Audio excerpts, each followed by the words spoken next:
If you're looking to take your home or business to the next level, then RM Contractors and Custom Drywall can assist you. RM specializes in new residential turnkey, new commercial turnkey, home and office remodeling. Call them for free estimates. Serving all of South Florida, licensed and insured. Call Ray or Mike, 305-345-3649. You work hard to create the perfect atmosphere. You dream it, we'll build it. RM Contractors and Custom Drywall, 305-345-3649 or Instagram at RMC Fisher Island.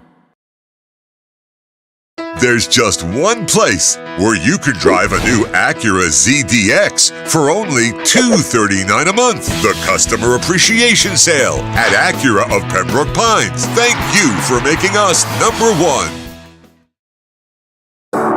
After 40 years, the Big Cheese Miami is still producing great Italian food.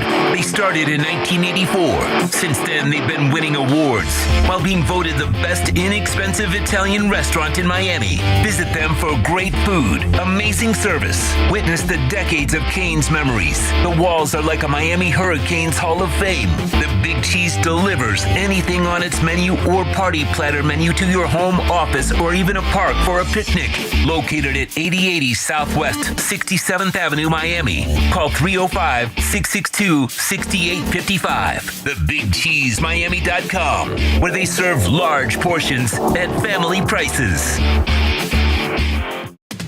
We're celebrating a new year with new savings at Toyota of Hollywood, the official #1 volume Toyota dealer. Save big on a 24 Corolla, not $24,000, $17,988. Buy with 0% financing, 0 down. We're bringing you deals that strike fast and hard at the #1 volume Toyota dealer, Toyota of Hollywood, on 441 between Hollywood Boulevard and Sheridan Street. Open till midnight.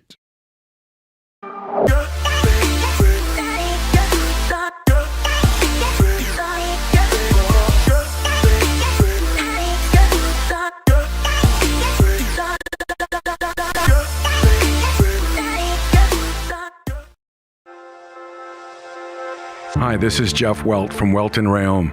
Dan and I have been in business together for over 22 years. We're not your typical lawyers. When Dan's not working in the office, he's flying his stunt plane.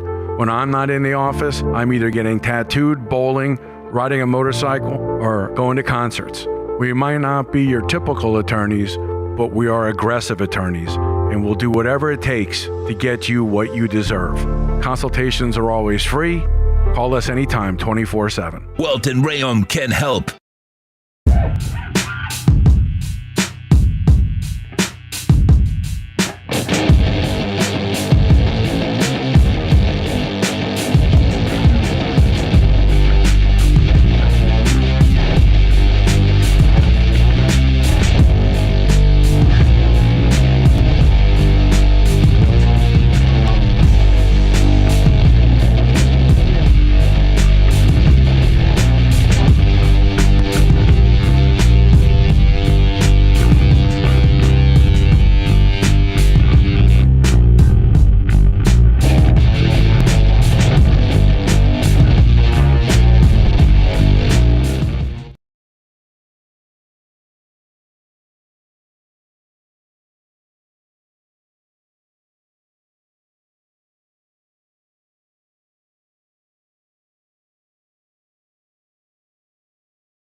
Can you hear me?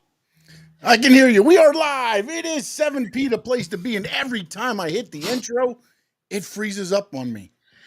I don't understand. It like skips or takes I was supposed to be a 42-second intro. I feel like it went an hour and a half on my end.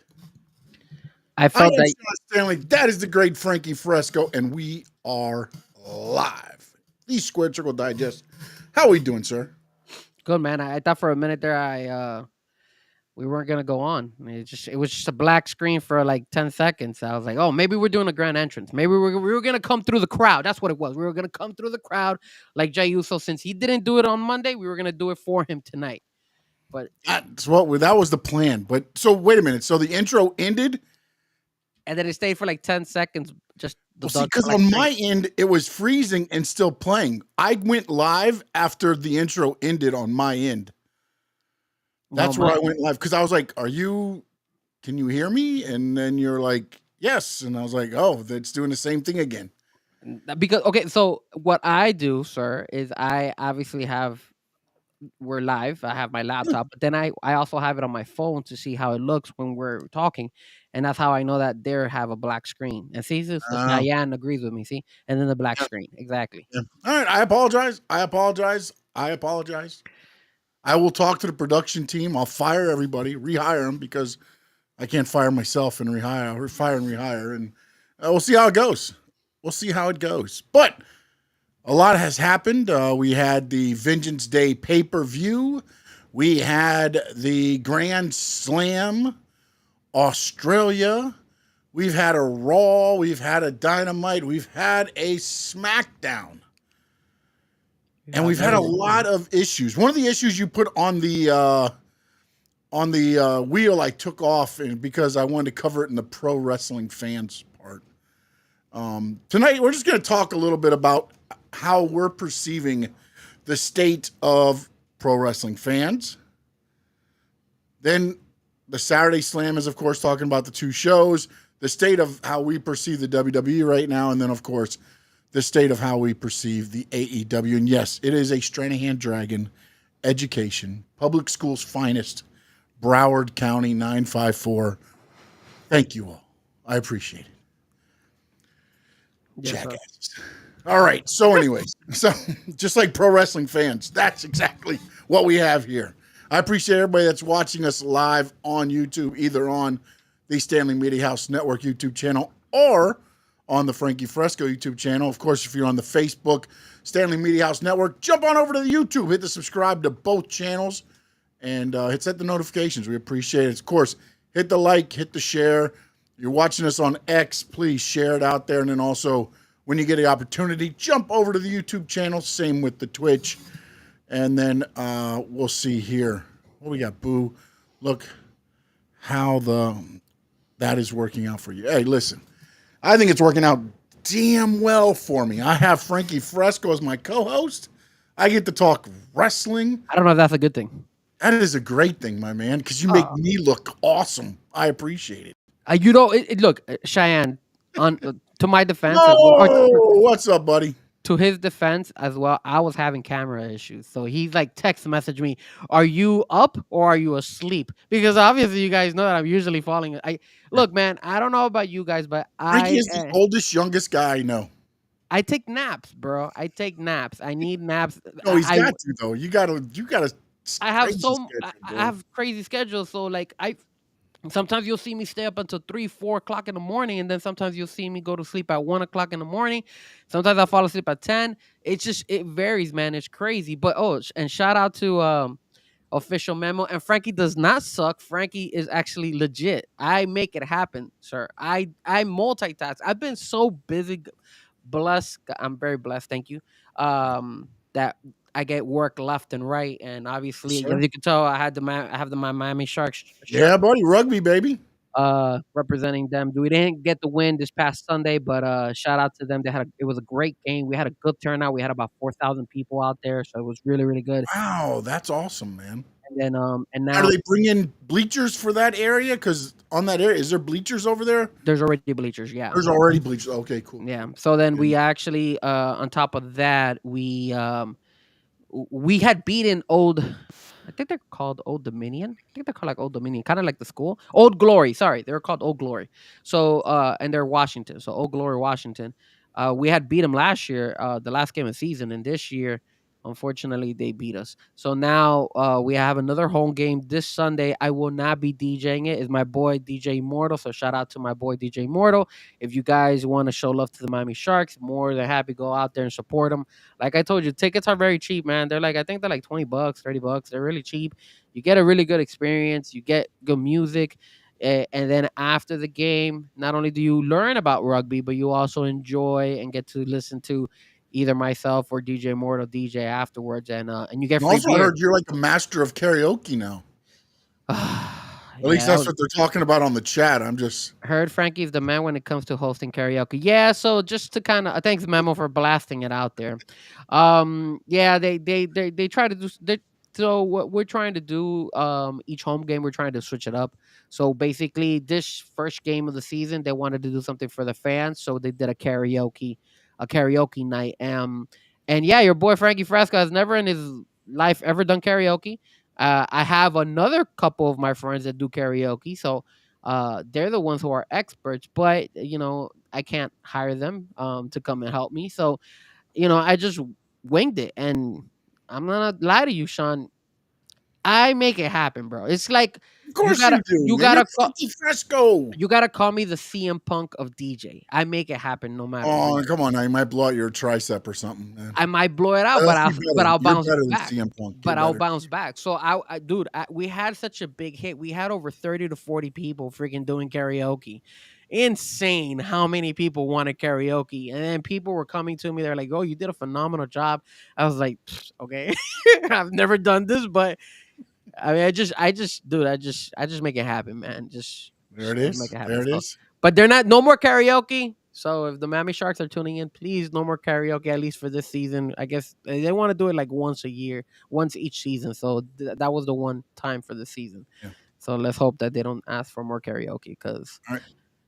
I'm not a fan. But before we talk wrestling, sir, if you would have been at the Sharks game, what song would you have requested to karaoke? Since Memo wants to put me on blast, I'm gonna put you on blast, sir. Let's see. What karaoke song would I do? I got an idea. On this day, I see clearly. No, Adam Copeland. No, you wouldn't. It wouldn't sound that clearly if I was singing it. How about damn it, a cult of personality. A cult. No, of it would have to be personality. like an old a country song or somewhere where they kind of talk more than sing, because I can't sing worth crap, buddy. This voice here is not singing. I'll tell you this. No offense to the people who were singing, but I would probably say 80% of the people who were singing at the karaoke were half past drunk, so they sounded not the best, but at least they were having fun. On the chat board, if you guys had the opportunity to sing on the karaoke, what song would you sing? And not a regular song. It has to be a wrestling song. So what wrestling song would you pick? Oh, it has to be a wrestling song. I'll do the Undertaker. I'll do the Undertaker. It has to have lyrics as well. No doubt. Hey, check your X. I don't even know if you still have X, man. Check your X. No doubt if you get a chance. Also in the chat, just I want to thank everybody that's on already. Memo, see him dump is back, baby. Official memo, of course. Wilford Joseph, AEW. We're going to be talking AEW here right off the bat a little bit, as we're going to talk all the part of wrestling fans. Of course, Cheyenne in. Let's see. Wait, hold on. You gotta say more excited. Jeff from Long Island in, and my papa is in. But you gotta make. And that was not a swanton bomb, because I can tell you something now. At no time in my wrestling days did I go to the top rope to deliver any type of maneuver. I was a ground combatant. Sure, you make it seem, when I saw you mentioning the people on the chat board, you were saying no doubt with excitement. Oh, I see Sammy's in now. Sammy's in. Look at that. You're even saying Sammy and everything. But then when you had to mention Cheyenne, you just went and said, and Cheyenne. So what is going on with the hostility? You need to give Cheyenne a hell of a round of applause. Be like, yeah, my girl Cheyenne, baby, let's go. What the? So I got to be like, well, man, no doubt. You were doing that with the rest. I just feel that my papa. What are we doing here? What are we doing? Every person I got to break it down. We don't have to highlight. I mean, my God, it's not my fault you got stuck doing karaoke. All right, don't take it out on me. No. I see some hostility already, because Cheyenne was calling you out, sir, and I see that you were getting upset already when she said, "Look how that is working out for you," and you were making these. They're insulting my education. I mean, hell yeah, I'm upset. She did not insult your education. She is insulting your production. No. It was. Hold on. It's that Stranahan education. And then I talked about it, and they said, look how that is working out for you. Although, on behalf of my education, I probably wouldn't have to make that comment twice because I wouldn't have messed up the first time. And you can blame it on autocorrect all you want. Oh, man. We know what it is. I've seen Frankie Fresco on the chat. I've seen everything go through it. I got it. I understand. Not everybody can be Sean Stanley, okay?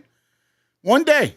One day. Sure. Look, Cheyenne agrees with me. He sure didn't. Exactly. You're not showing Cheyenne some love. And she has been loyal here, sir. She has been loyal consistently. So you show some respect to my girl. I appreciate her. My goodness. Wow. I'm gonna have to be Cheyenne. Cheyenne, I got your back. Me and you, we got this. Don't worry about it. Don't make me have to go ahead and submit the photos the incriminating photos that I have of you that Cheyenne sent me.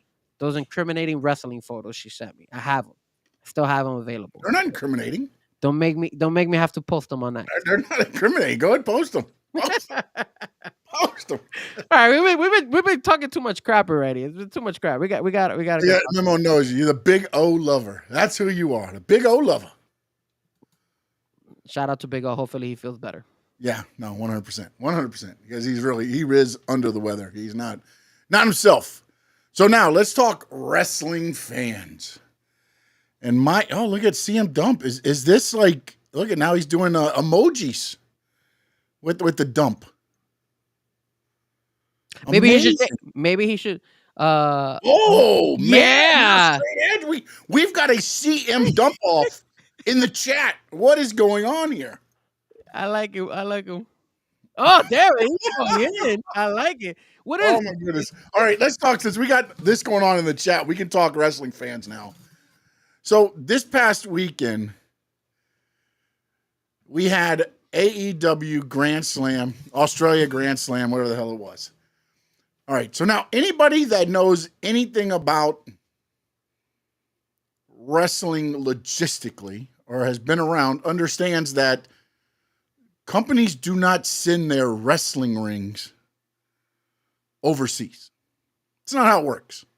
WWE, it's taken years for them to strategically place rings because they've done tours over and over and over and over. So now they have found rings, places to put them. And I don't know if what they end up doing is giving their ring to another promotion that uses that ring. And then when they get over there, then of course they have that ring there. Or if they just store it. I don't know what happens there. But it's taken a long time for all of that to happen, okay? Now, AEW, again, they're going back and forth.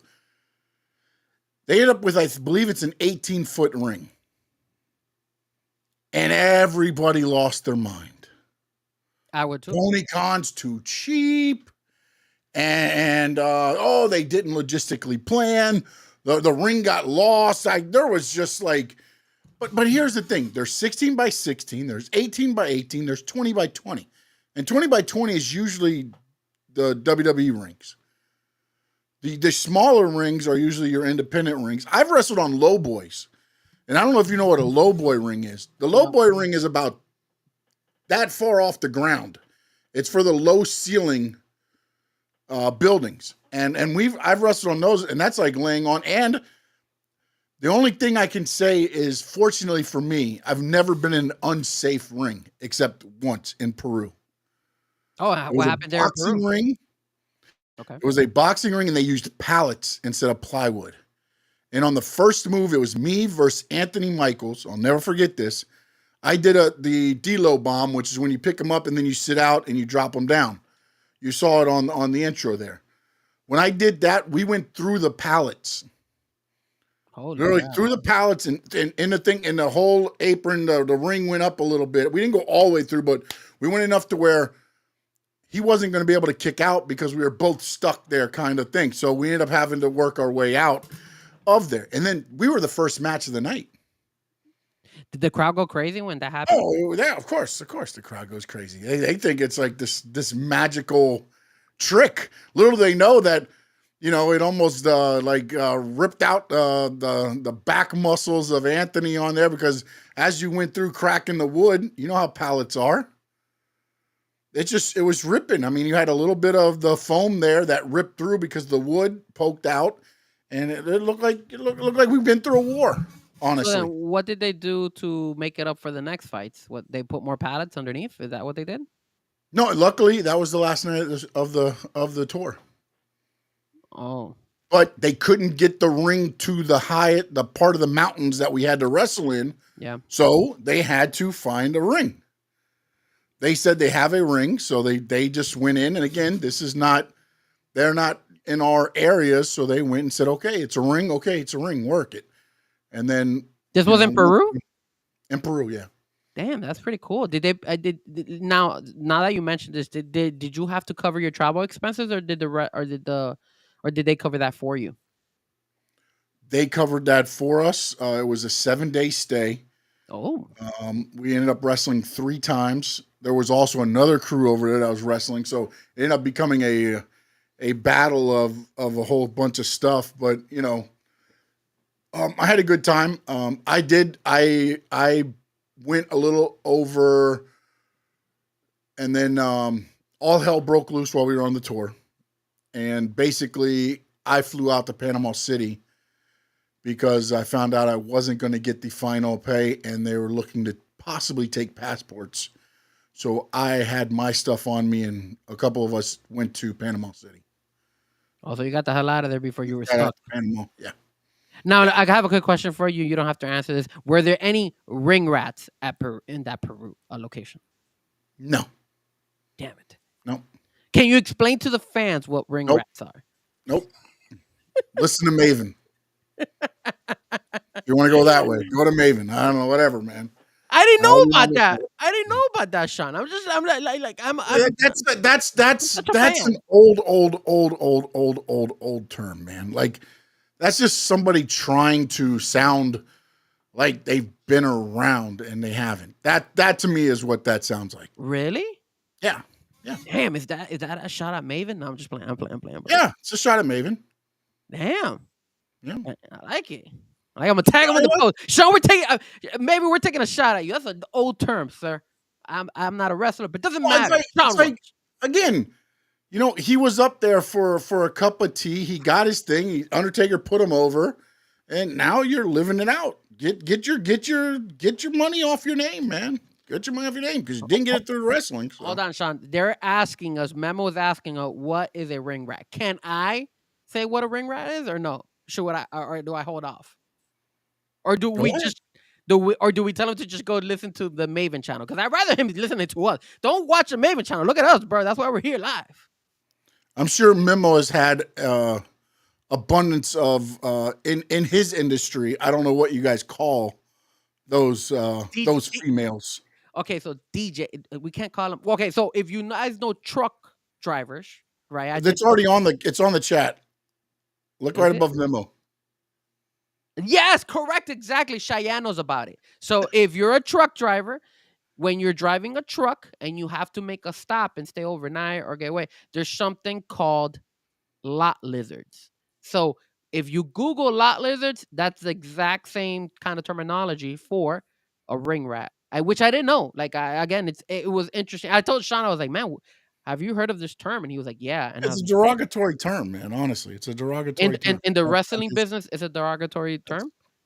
I mean, I don't know. I'm asking. Again, I'm completely dumb. So you have fans, and if and again, most of the shows we did in Independence is you do the show and you go home. It's not like we go to hotels and everything else. So now you have them at the hotel bar or whatever, and now however you want to do it. And then they become somebody else's the next time around. You pass them around. That's what happens. There you go. I need to be a wrestler. I need to get me some rings. I got this. All right, let's change it up. I feel like I'm making Sean uncomfortable. Okay, I got you. Don't worry. Let's go. No, I don't like the term, man. I got 2 daughters, bro. Like, you know what I'm saying? Like that to me makes sense. Yeah. It's like, okay, so, and the other thing is like, every female fan is not that. You know what I'm saying? Like that's where it's like, okay, you're telling these stories like everybody that 83,000 people in attendance and all of them are there for that. And that's not true, man. That's not. It's just to me. It's it's just. Well, I don't think if you saw, I don't know if you saw the episode, but if you saw his episode, he wasn't insinuating that all the women are there and they're doing that, obviously, but he was mentioning that it does happen, just like in the music industry and sports Mhm. in all sports. There's athletes out there that are always gonna get, unfortunately, women who provide some type of service or want something more than just friendship, and then obviously it could go that far and you could get in trouble, right? Obviously that's not, but obviously, again, we're not trying to say that every woman does it. Obviously, like Sean said, he has two um beautiful daughters. I myself have my sister and my mother, so obviously that's not what we're trying to say. But I just, when he said the term, I didn't know about it. That's why I was like, Yeah. damn, this is interesting. But Well, it's in every industry. It's just something different. If you're a yeah, trucker, yeah. it's a lot. I mean, it's there. I could tell you There's this though. always a little, terminology and things like that. That Memo, do we have a term for, like, oh, you know what? I guess in a way you could say in the DJ industry, and correct me if I'm wrong, Memo, because Memo also DJs with me. Like, Memo's a DJ as well. I guess you could say kind of like groupies. I guess that would be the term that we would use for like those type of people as well. So it's like it's in that's every all it industry. is. That's all it is. But again, what happened? Like, and again, these are just stories I've heard. And again, I don't know how much of it's true and this and that. There was a different person in each town for some of the guys, and that's how they lived their lives. That's why they spent all their money. They'd make $5,000 at a show, and they'd go spend 4,500 in the next town. But you know what's crazy too, Sean? You could kind of say that there, like, at least in the DJ industry, there are some guys that are, and I guess in the, like, in the music industry and maybe in the movies, like, you have your posse, right? So you bring all your Yeah. people, and then Oh, those the guys. Fresco Freaks. Oh my god! Of course, see him dump had to say that. Actually, that's not a bad. That's That's easy. Where's my Fresco Freaks at? Oh yeah, seeing dump, bro. That's a good one. I'm not gonna lie. Even though you hate your Holla if you name, hear me. Pull off the Scott Steiner. Holla if you hear me. I mean, the Fresco freaks are out there. I Where like my it. Fresco Freaks at? Wow. That's wild, bro. That's wild. But Oh my yeah, so, goodness. like, I mean, but there's also the guys, when you have your entourage, and the entourage take advantage as well. Obviously, I don't know up to how far, but obviously they seek interest. You understand me? And that's why it happens both ways, I guess, in a way. Don't want to discriminate, but whatever. My bad. We already gave too much time to this topic, but at least we had No, it's just a thing that, like, again, Let's go fix now my pipe bomb. This what happened? straight edge Fresco shit and dump is Freaks in now. the pipe. Nice. And he's screaming that. He's screaming it. Yeah, he is. Cheyenne is laughing too. You guys are funny. You guys, hey man, we got a very interactive chat. I mean, I went to talk about wrestling fans. I wasn't talking about this way, but I mean, hey, I guess it's We had a fight. Now we're talking about yeah. Fresco No, Freak. it's the I want to talk more about the tribalism that is. If you like AEW, you don't like WWE. If you like WWE, you don't like AEW. And I find it odd to me because it's pretty funny. And again, and this might have nothing to do with it, or it might have something to do with it. I opened up a Blue Sky account because a lot of the AEW went over to Blue Sky. Blue Sky was there's a big AEW community on Blue Sky. And I get more involvement on X for WWE. And it's very interesting to me because, again, if I go back and forth and I look at it, when Raw's on, they're talking about, they just they job out all these guys and they spend too much time on these guys.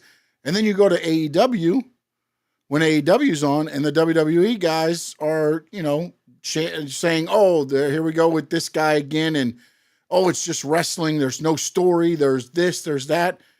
And look, I tell everybody the same thing, man. To me, you have to buy in on the investment of the show you're watching. It's episodic TV. If you don't buy in and get invested on some character on the TV show, and again, this goes for any show you're watching, NCIS, LA Law, whatever the hell it is you're watching every week that you tune back into, You're invested into a character or characters of that show, and that's why you tune in every week. And to me, it's funny to see how the tribalism now is where, like, there's a lot of people that on the blue sky end of it never even watch WWE. Or they say they don't. I mean, again, I'm going off there, but it's just, to me, amazing how, like, I'm a wrestling fan. I watch it all. Again, I'm not saying AEW is right what they're doing. I'm not saying they're wrong. I'm not saying WWE's right and wrong. I have a way I like my stuff to be. And that's why when we talk about it, I tell you all the time about the emotional investment, because to me, that's how you get long-term fans. And we'll grab into it more when we get into the state of WWE and AEW on the bottom. But for me, I don't understand how fans are so. You're not really pro wrestling fans. You're an AEW fan. You're a New Japan wrestling fan. You're a WWE fan. You're not a wrestling fan. You're that tribe. Whatever that tribe is, that's what a lot of these fans are. They're not wrestling fans. They're an AEW fan. And then they go, oh, AEW's were the best wrestle. So you're telling me what WWE's doing in the ring isn't wrestling? And not only that, but a lot of the wrestlers from AEW have now made their way over to the WWE world. So are you saying that those wrestlers are no longer one of the best wrestlers that wrestled, like Penta? I think Penta is a great wrestler. No, he's no longer now. No, got rid of him. Done. They done. Drop him. They drop him.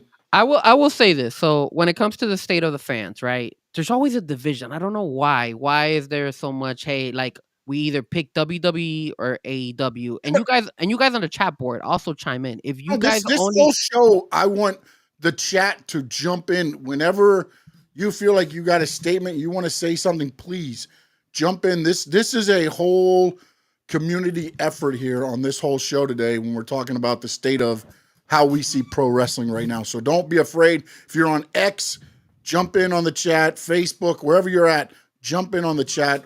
Let's discuss this and let's see if we can figure some of this stuff out. Here's my issue. I kind of compare wrestling to kind of like, it probably is not the best one, but politics, right? You have the Democratic Party and you have the Republican Party. Some people like the Democrats, some people like the Republican. There's some people who like both, and there's some people who don't like either one of them. You understand me? For some strange reason in the wrestling community, they have actually just kind of want to pick a side. You have to pick a side, and I don't like that. If you're a wrestling fan, you're going to watch both. Now, and obviously the other types of wrestling is out there, like New Japan and there's Libre and all that stuff. So at GCW, you got a lot of the indies. You got CCW here. You've got TNA. You got a lot of variety of shows. Correct. So my issue with this split of like fans picking and choosing what they want is, you gotta, if you're gonna criticize one or the other. So like, let's see, like Blue Sky people. I think one of the reasons why you see AEW fans more into Blue Sky is because WWE doesn't have a Blue Sky account. And I think I read online that I think the reason WWE does not want to have a Blue Sky is because they wanted I think it was for some reason with the company that bought out WWE has something with also with Elon Musk. TKO. Yeah, TKO has something to do with Elon Musk, so they wanted to kind of stay in the Twitter world instead of going to the Blue Sky. And I think that's why AEW jumped and said, hey, this is a good way for us to gain more fans, or at least kind of keep our fans more united. So that's why you see more AEW fans in Blue Sky than WWE fans, because there's no WWE in Blue Sky. But either way, either or, if you're a fan of wrestling, you're going to respect both types of shows, and you're going to criticize them, and there's nothing wrong. You're going to find the good things about them and the bad things about them. Yeah, because we always talk about this. If 5 of us sit here and watch wrestling, we're going to have 5 different points of views, 5 different people we like, probably. That's what makes pro wrestling so good, is it's not, cut and dry, black and white, however you want to look at it. It's very opinionated, man.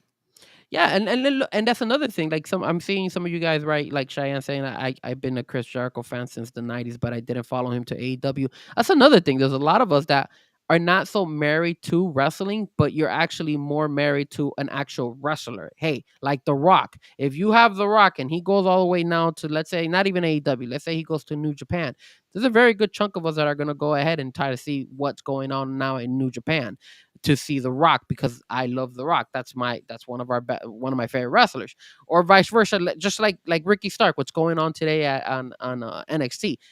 I'm a big fan of Ricky Stark when he was in AEW. I want to see what he does now in NXT. So I'm gonna tune in. So I think Yeah. that's why you also create kind of like a division, because now all of a sudden some of your favorite wrestlers are in one organization and then the other and then that and that. So it's like you kind of jump around. And then eventually also it all depends on that wrestler. How does that character change in that new wrestling company? You understand me? Chris Jericho back in the day in WWE was the Y2J and all that stuff, which was break the world now. That was the cool Jericho. AEW, he had his moments when he was what El Nueve, and when he does the Judas effect and all that stuff, Inner Circle, the all inner that circle and stuff. all that stuff. So it's different. The way you change the character. And same thing with Edge. Edge in WWE now. Adam Copeland to Cope now. So it's like Moxley and Dean Ambrose, same thing. So it's like I think that's where you get the division sometimes, because a lot of people are like, man, I used to like this wrestler, but then he went to AEW, or he went to WWE and now he sucks. So then you kind of start getting like, instead of getting mad at the wrestler or saying, damn, that wrestler sucks, I think maybe some fans are like, yo, I don't, it's probably WWE or it's probably AEW. So I'm going to stop watching it. I'm going to just tune into the other one because they ruined my favorite wrestler. It's no longer the guy that I actually cheered for, you know? Yeah, I want to go back into the chat. Josh is in. He said, "What up, Sean and Frankie? Is it bad that I only watch pay-per-views? I try watching AEW, but I didn't get convinced." No, it's not. I mean, again, everybody watches wrestling differently, man. And to be honest with you, when AEW and WWE both, when VKM was finishing up in WWE, and it was 3 weeks of the same matches leading up to a pay-per-view.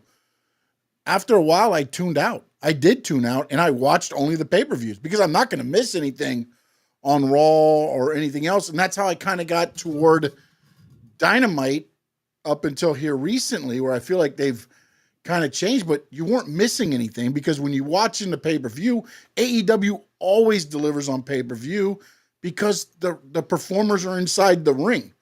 You know, again, that's what I always said, whether it's WWE or AEW, inside the ring, the action's always going to be good, whichever action you like. If you like the AEW style, if you like the WWE storytelling style, they always deliver inside the ring. The difference has always been how they get to that pay-per-view, the stories, if they're doing any storytelling. Is it just going to be a dream match? There's different ways of doing it. And I'm not saying one's right, one's wrong, but I do prefer myself the storytelling method. And I get it. You can't do it for every match or things like that. But also, I do like the fact that WWE is doing it and AEW is doing it more now, where they're going back further and deeper into things that happened, a couple years ago. And then they release it now to where it's like, oh, I remember that. Oh, that's set up for this now going on. And again, there's just different ways of doing it. And again, I feel like it's now to the point to where everybody's sitting there and saying, oh, that's not right. Oh, that's wrong. That shouldn't happen. And it's like, it's pro wrestling, people. It is pro wrestling. Well, for me, there's going to be different ways and different things. It's not right and wrong to me. It's more, okay, I wouldn't have done that. That's not my style. But it's not right and wrong, whereas everybody's like all up in the air, like, oh my God, this is the end. All this is terrible. Like, why? Because it wasn't what you wanted? Yeah.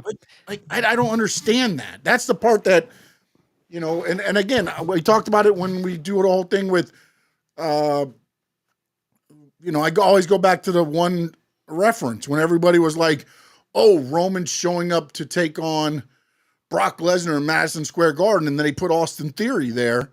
And everybody's like, well, why wasn't Roman there? WWE never said Roman was going to be there.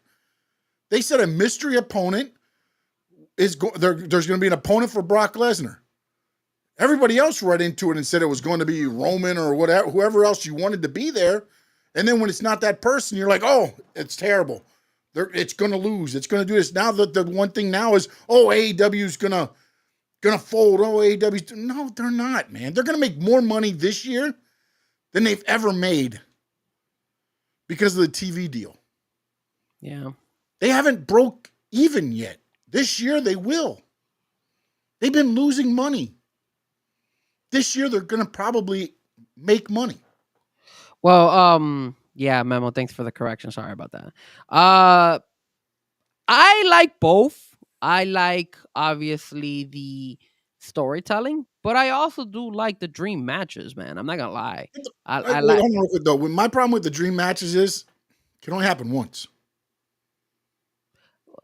It only happen once. But if you... This is the thing. Both... If that's the case, right? If you follow wrestling and you follow some wrestlers from earlier in their times, dream matches happen more than once.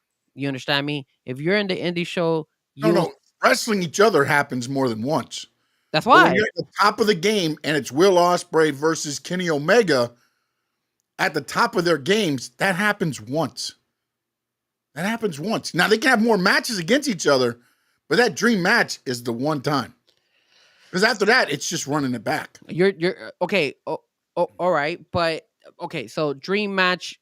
So let me clarify it. I guess the not so much a dream match. I would say more of like a matchup where I really enjoy both wrestlers going at it. You understand me? Like if you run MJF versus Will Ospreay, I already saw it.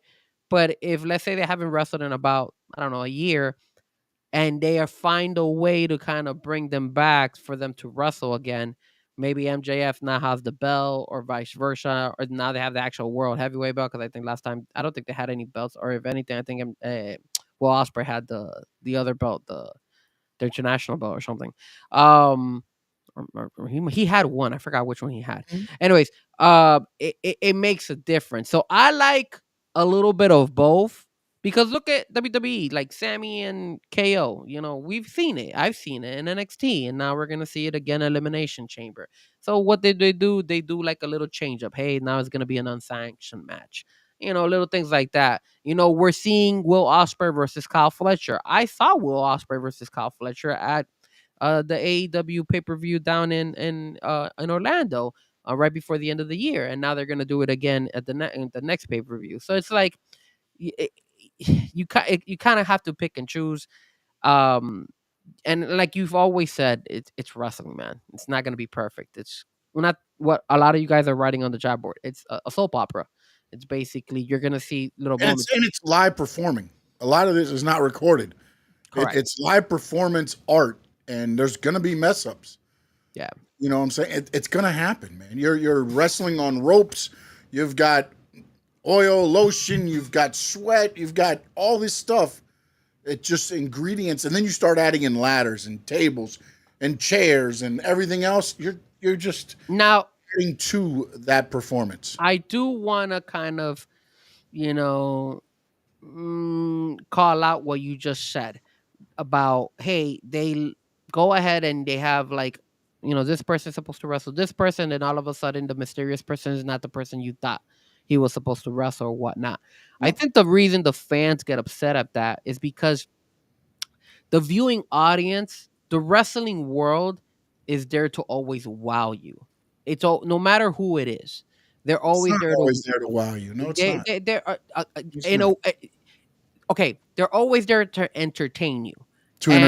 Yes. And then when you're entertaining, the only way you're gonna get a pop, especially in, let's say, the peak moment of the soap opera, is by a wow moment. Okay, and this, if you don't get that pop in that wow moment of that soap opera, then all of a sudden you're gonna be like, "Damn, it didn't live up to the expectation." So then that's where you could kind of see why the fans expectation on it. The soap opera, which would be in this How case, did the soap opera put on there when they just said because you're building up that will be an action because you're building up you're building it up to that particular moment of whatever that event is. So I'm building it up. Hey, Uh, into WrestleMania. Look how much they promote WrestleMania yes, all the but way they to. also don't put Brock Lesnar versus somebody on WrestleMania. They tell you who Brock Lesnar is going to fight. You know what I'm saying? Like those again, they don't leave WrestleMania up to expectations. They tell you what's going, what to expect in a way. You know what I'm saying? It's again, it was a Christmas show, house show by the way, but it was the one after Christmas, which is done in Madison Square Garden. So everybody's like, "Oh, it's going to be a big thing," but they never said it was going to be a big thing. But They Sean, just said I think Brock you're going. Lesnar in action. And again, this is where wrestling fans always assume that it's going to be the oh shit moment. And then when it's not the oh shit moment, it's, oh, they don't know what they're doing. Oh, that's WWE. Oh, that's AEW. And it's like, no, that's the expectation you have. I think you're going too hard on the wrestling fan No, because not man. No, because he no. again, if you're it's being built on you. You're being built, and okay, maybe it's not even WrestleMania. Let's say it's a small in-house show that's not even going to be televised. Again, WWE has always trained our eye for like the oohs and ahs and all that stuff. Because if it was the same thing over and over and over, you would lose interest in that product. So Which we did that's at the end of VKM.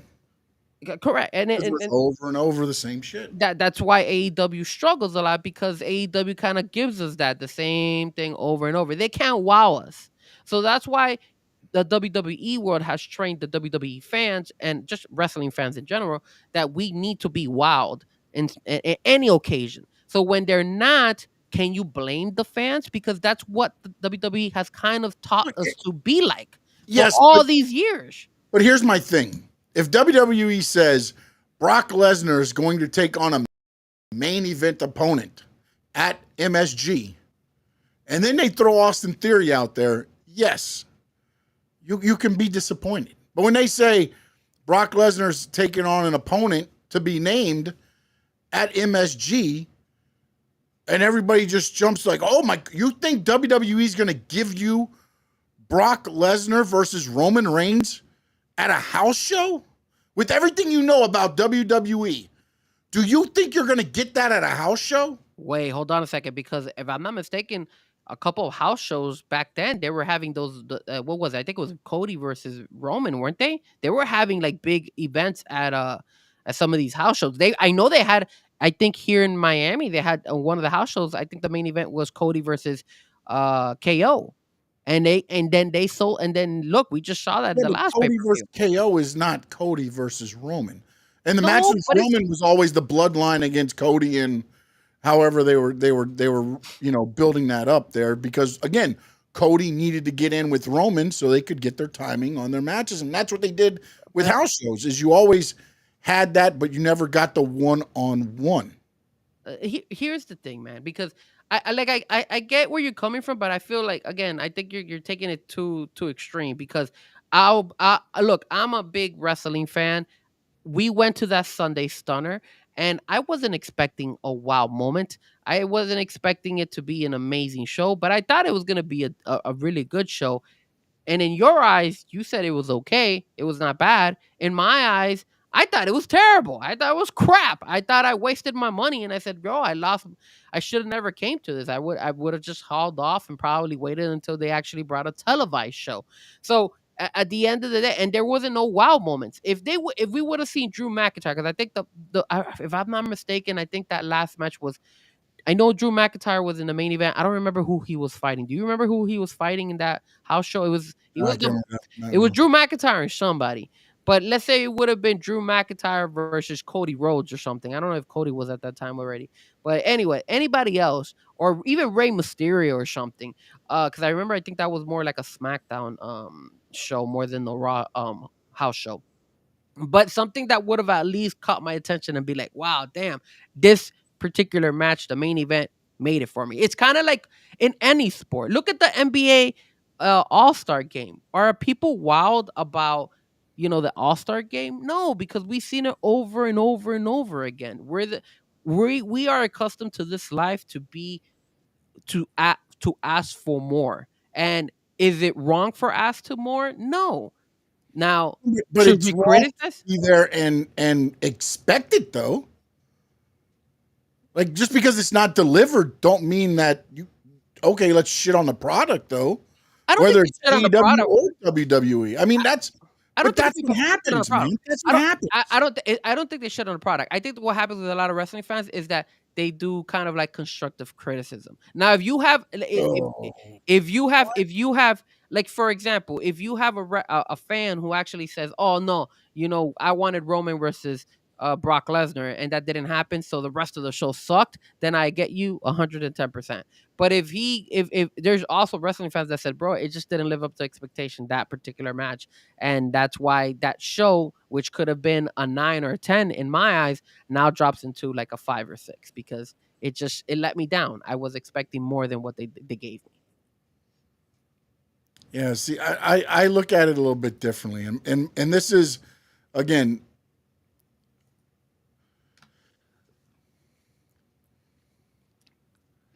It goes back to where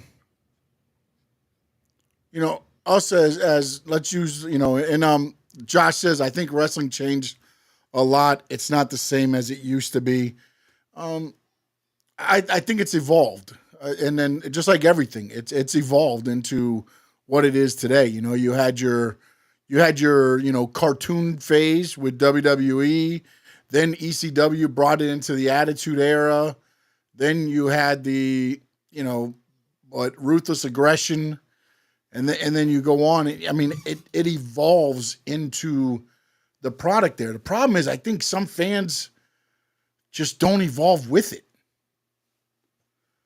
and that's the thing. It's like where, and no doubt says WWE wows also tend to be surprise moments and not necessarily the ring action. For example, Big E and the New Day turn at the 10-year anniversary. There's moments there, and he says wrestling fans are obnoxious and opinionated, but that is part of the fun. And again, it is part of the fun. And here goes another thing, Frankie Fresco, okay? And I talked about this last night. They show the WWE 2K25 ratings now? Yes. All right?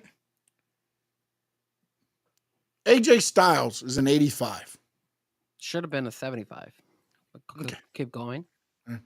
Dominic Mysterio, an 84. 94 in my eyes, but okay. Of course it is. That's why you wear glasses. And then, on top of that, Raquel Rodriguez is an 86. She should have been an 88. And yes, I wear glasses for a reason, and you're blind. That's why you don't wear any. Blind ass fan. That's what you are. All right, but again, this creates controversy. This creates controversy, and it creates good content to talk about. Like the whole rating system on the video game. When did it happens in everything? Look at Tyreek Hill when he was complaining that he wasn't a 99 or something like that, rate speed or something, or overall. It happens in everything. So are you gonna go ahead and criticize them because they gave AJ Styles an 80, 85, 86, whatever number he had? But see, this is the thing though. I put this out there on X, and you know what I get back? What? If AJ Styles could stay healthy, he might be a 95. I mean, that's a valid point. Bro, That's a valid point, though. possibly, but you're going to tell me that you're going to take the body of work that is AJ Styles and the body of work that is Dom and say Dom is 1 point off from AJ Styles and Raquel is better than both? You got to also take into account that they're basing it on the last year because the game comes out every year. So it's based on the body of work of just that year. Now, if it was just, hey, an all-time classic. No. The rating should change based on that year. Exactly. It should be a new rating.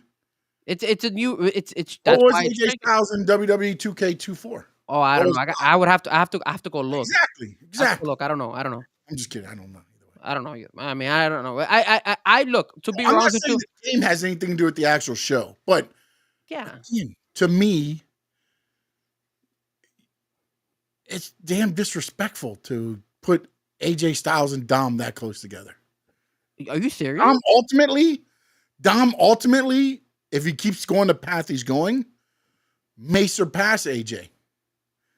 But at this moment, what AJ has done and what Dom has done, Dom's one of the hardest workers in WWE, if not the hardest worker. But how is that? Their ring ability as the same. How is that disrespectful? It's a video game. It's a rating. If AJ Styles, if we get a DJ game, all right, and we put Frankie Fresco there as an 87, okay, and we put DJ Stanley as an 85, you're gonna be okay. You don't see that's disrespectful? No, because I have to see how you DJ. There you go. Yeah, I mean, but maybe you have other traits that are better than or make you be closer to me. Maybe you have a better song selection. Maybe you have you interact more with the crowd than I do. Maybe your mic, you use your mic skills. That's where the people would say, hey, that's why AJ Styles didn't wrestle and Dom was more healthier and he wrestled on a continuous basis. Those make a difference in the rating. No doubt. Last year, AJ Styles fought for the title. Dom got beat up by Priest. Correct, but if you also look at it, Dom also went one-on-one against Cody Rhodes, and Cody Rhodes was the champion at that time as well. So I thought you were Teddy Long on me and be like, Dom went one-on-one with The Undertaker. But again, I think you're nitpicking little things like that. And if you know what, and the only person that should be felt disrespectful is probably AJ, if that. And if he feels disrespectful, AJ, about his rating being close to Dom, then you know what, AJ Styles, get your shit together and give us a hell of a year as AJ Styles. Yeah, there you go. Give us a hell of a year. You can go up to 86, 87, and then Dom will be an 86 too. So I just feel like you're hating on Dom, dude. Dom is a good wrestler. He's consistent. He never gets hurt. He's always gone and he's always doing his thing. He's entertaining. He does his thing. I'm not gonna go. He's with the. I'm not arguing that he doesn't do his thing. He brings more to the table. When you look at the overall this past year, he's done more than anything. Keep in mind, he had a storyline with Rhea Ripley, which everybody freaking loved. He was able to do the whole thing with Liv Morgan on there as well. He elevated himself, and he also was able to elevate even more Rhea and Liv because of him being involved with them. I mean, for the love of God, they had a match where he was hanging. Like, like he's elevated these girls. Yes, they're already really great wrestlers, but he's also helped them get even more over the fans. So what has AJ done? He hasn't done anything. He's always hurt. What did he do with the Creed brothers? He didn't elevate the Creed brothers. Those are little things that I look at. So I can't judge on the rate. Creed brothers. I'm sorry, not the Creed brothers. Oh my God. The Good brothers. My bad. Oh, today I'm over the place. I said the Jericho thing, and now I said the Creed brothers. Look, man, my whole thing was like there were like that tweet for me got more traction than me saying Dom is the shittiest wrestler on WWE roster. That's where I'm looking at with the fans. So that's the one that got you upset. Me saying Dom is terrible, the worst wrestler on the roster, gets nothing. But then I say, how is it that AJ's 1 point off, and then the tribalism comes out? Yeah. I mean, yeah, I know, Cheyenne. I know. I am fired. I'm messing up all over the place today. He'll never be fired, by the way. It's here for life. I know what it is. It's that I didn't have my nap and I didn't oversleep and coming into the show. That's why. Slept rock. So I'm like half asleep while I'm doing the show. All right, let's move on to the next topic. Saturday Slam. We had Vengeance Day and we had AEW Grand Slam Australia. Frankie, were you able to really, because again, I know you're a busy man, were you able to get to see any of these? Don't disrespect me like that. Of course I got to see them. There's something in Frank's life, and you guys are going to call me a loser, but I DJ, I work, and I watch wrestling. Maybe that's why I'm still single. But yes, of course I did watch it. I will say this. When it comes to both shows were really, really good Mhm. in their own type of fashion. Now, were there little botches here and there? Could they have done something different? Yes, of course. But they both delivered. They were both really, really good. And at the same time, there was areas of opportunity and, l- l- uh, you know, vengeance. Eddie Thorpe winning. I was surprised about that. Nobody Yeah, thought he was that gonna got me. beat Trick Williams. That got me. Yeah. But I like that. I like the fact that they did that, even though I'm not a big fan of Eddie Thorpe. Well, I like the fact the way they did it too, though, where really Trick beat himself because he stepped over and he got yanked, and just the little things though. The little I didn't expect that. But let me ask you this: when you watched both of them, do you think they got it all right? Would you have done some things differently? All right. I feel like they could have done some things differently on both shows. So on the Grand Slam show, the AEW show, the positives that I saw, I was happy that they made Timeless Tony Storm the main event match. Yes. I like the fact that she won. Spoiler alert if you guys didn't watch it. If you haven't I, watched it by now, you're probably not going to watch it. yeah. I was a very, very fun match with Kenny Omega and Will Ospreay winning that match. It had its highlight moments. I was a little bit disappointed. Now, again, this is just my opinion. I was disappointed at Buddy Matthews not winning, beating Okada. I think that could have been a good opportunity for him. I also felt that Harley Cameron could have gotten Yes. over That one with I was a little Mercedes bit Moné. more upset about than the Buddy Matthews one, But because you I want to didn't know? see Buddy Matthews winning it, but I wanted to have a good showing. That was what I was worried about with Buddy Matthews against Okada. I didn't want it to be a more one-sided affair. I wanted it to be a good match, and then Okada, of course, winning it in the end. The Harley Cameron one, and again, I said you could go both ways with it, but I feel like, man, she's like right there. She's on the tip of becoming something more, man. Like everybody's behind her. Well, I will tell you this. They're behind her. The reason I was upset at the Buddy Matthews is because, man, did you see his injury? Like he walks I'll into start the match. he walks into the ring, he climbs the turnbuckle to, kind of showcase himself and all that stuff to the fans, and then he hops down and he literally sprains the crap out of his left ankle. And when I saw that, I said, "Oh my god." You could, if you're watching the show you can't see it, but I saw it on X and I was Yeah, like, "Oh I my slowed god." down a little bit. You can see it. Yeah. No, and they did it like on And he X. did a good job of not really like focusing on it. What? He Jesus, like, John, he did a really good job. That's an understatement. The guy did an amazing job. He yeah, no, was no, he didn't really limp on it until the end. Well, the thing is that he kept threatening, like he kept tempting to hurt it even worse. When he fell, I think he got drop kicked from the turnbuckle and flew over, and then he landed on that ankle. I'm like, yo, this guy's crazy. This guy is gonna hurt himself even worse. And I suffered an ankle injury. That ankle must be like a bowling ball today, bro. That guy, props to him, and shout out to Rhea Ripley who was there to Yeah, support him. he's on Uh, crutches. He's on crutches. They're doing their honeymoon right course, now. That's why course. Rhea wasn't on Raw. They did their honeymoon from. They were there for the Grand Slam, Mhm. and then they stayed. And he was hobbling around Sunday on crutches. Now let me ask you something. Let me ask you something. Out of curiosity, why is it that when you have your friends from a different show, from a different wrestling program, different wrestling company at another wrestling show, why don't they like showing them? Like I understand maybe you're giving publicity. That's a cardinal sin. That's a Why? Like, why? Ask me. I want to know why. Because I would. Don't you think? And I might be, again. I might be stupid in this. But if you show Rhea Ripley is there, and you don't have to say, "Hey, Rhea Ripley from WWE is at AEW." I'm not saying that, but I'm saying if the camera by accidentally shows Rhea Ripley, I think you're gaining fans from AEW because now you're creating more controversy. You're like, "Oh crap! What? Why is Rhea Ripley at an AEW show?" Let me tell you Same what thing- happened before. There was a crew, two guys that were like Viking guys. Can't remember what their gimmick was.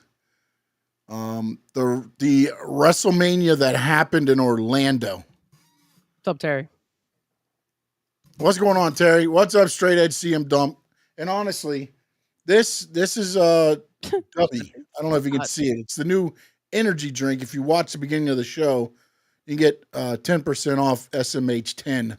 That's why I'm drinking it. Little product placement here if you want to know about it. Am I thirsty? Hell yeah, I'm thirsty. But damn it, it's Dubby Energy, baby. Not milk. It's not milk. Cause straight edge. Not milk. I don't drink milk. Uh, I don't drink milk. milk does the body good. Go ahead. Not this body. Look at this body. This body's fantastic. Maybe that's why you need that body to. You need some milk in that body.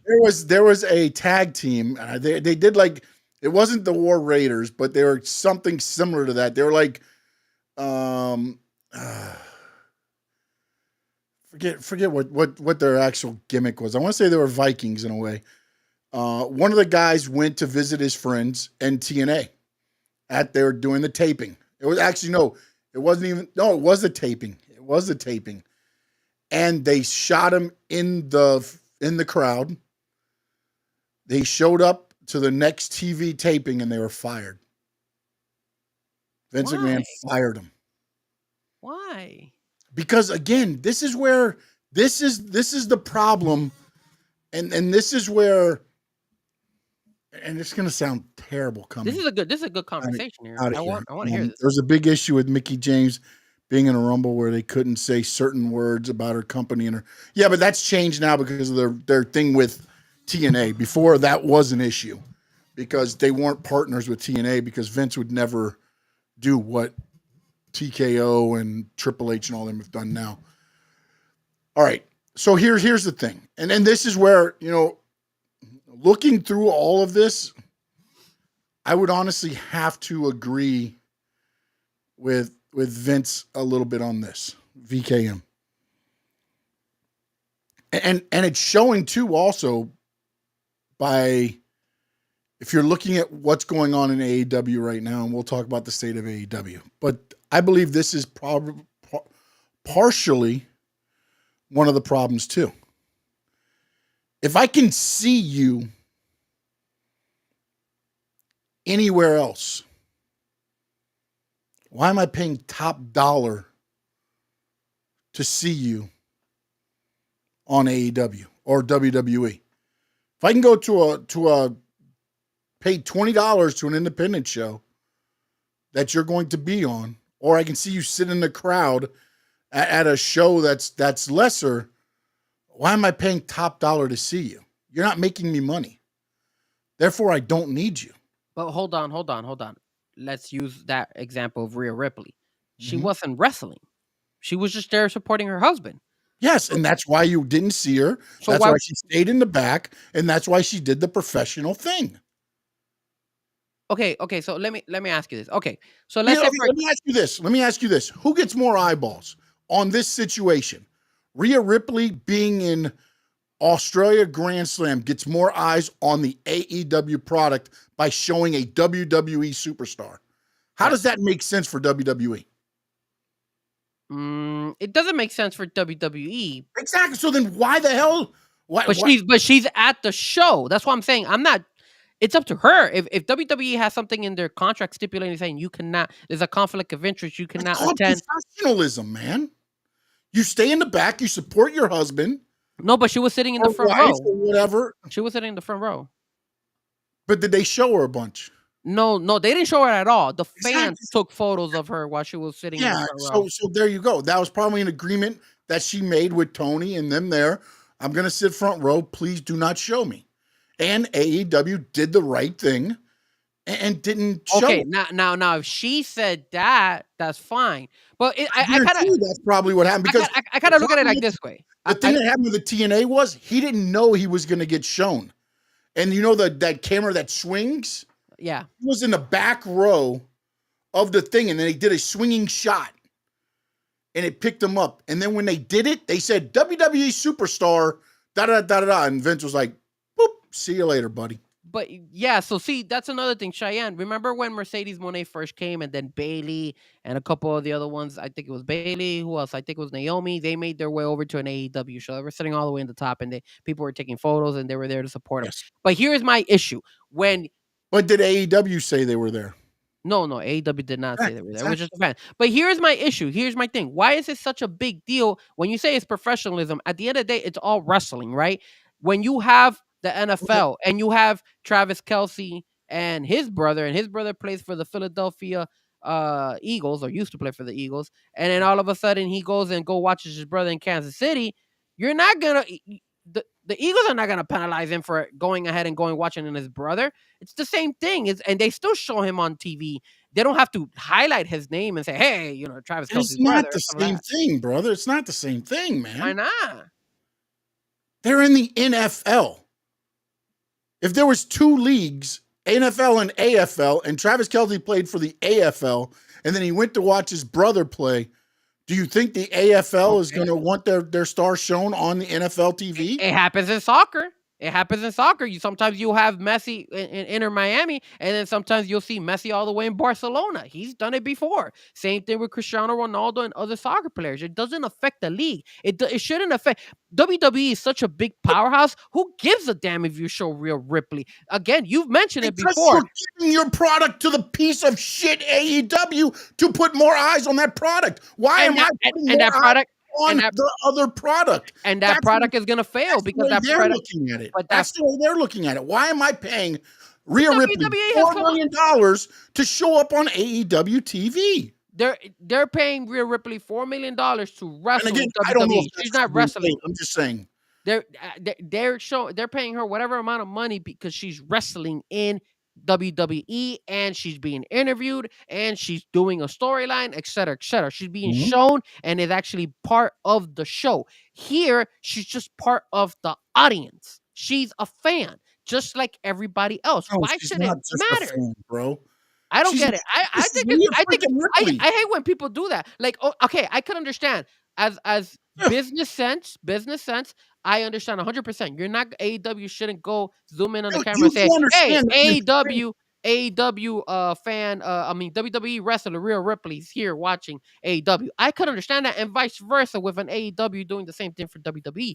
But if there's a camera angle, right, and they're fighting, and Rhea Ripley seems to be there sitting in the first row, who cares? You see her there. Okay, great. She's being a fan. Why should it affect? And if WWE feels so threatened because AEW camera got Rhea Ripley sitting front row, then damn, like, is it like that? That's how you feel? Okay, if you're paying somebody $4 million, let's put you in. This is your money you're paying for people to come see her at your event.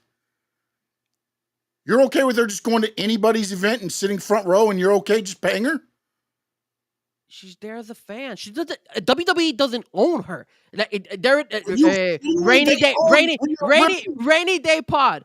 WWE owns the talent. No, go screw yourself. No, not you, but WWE, go screw yourself. No, you do not own me. You own me during the time that I'm working on your show. That's when you own me. You're always working on their show. If she goes and gets a DUI, you think they're not going to be like, WWE superstar Rhea Ripley gets a DUI? They're not going to be like, hey, Rhea Ripley got a DUI. No, they're always working. You're an entertainer. You're never off. Dude, but you're never off, bro.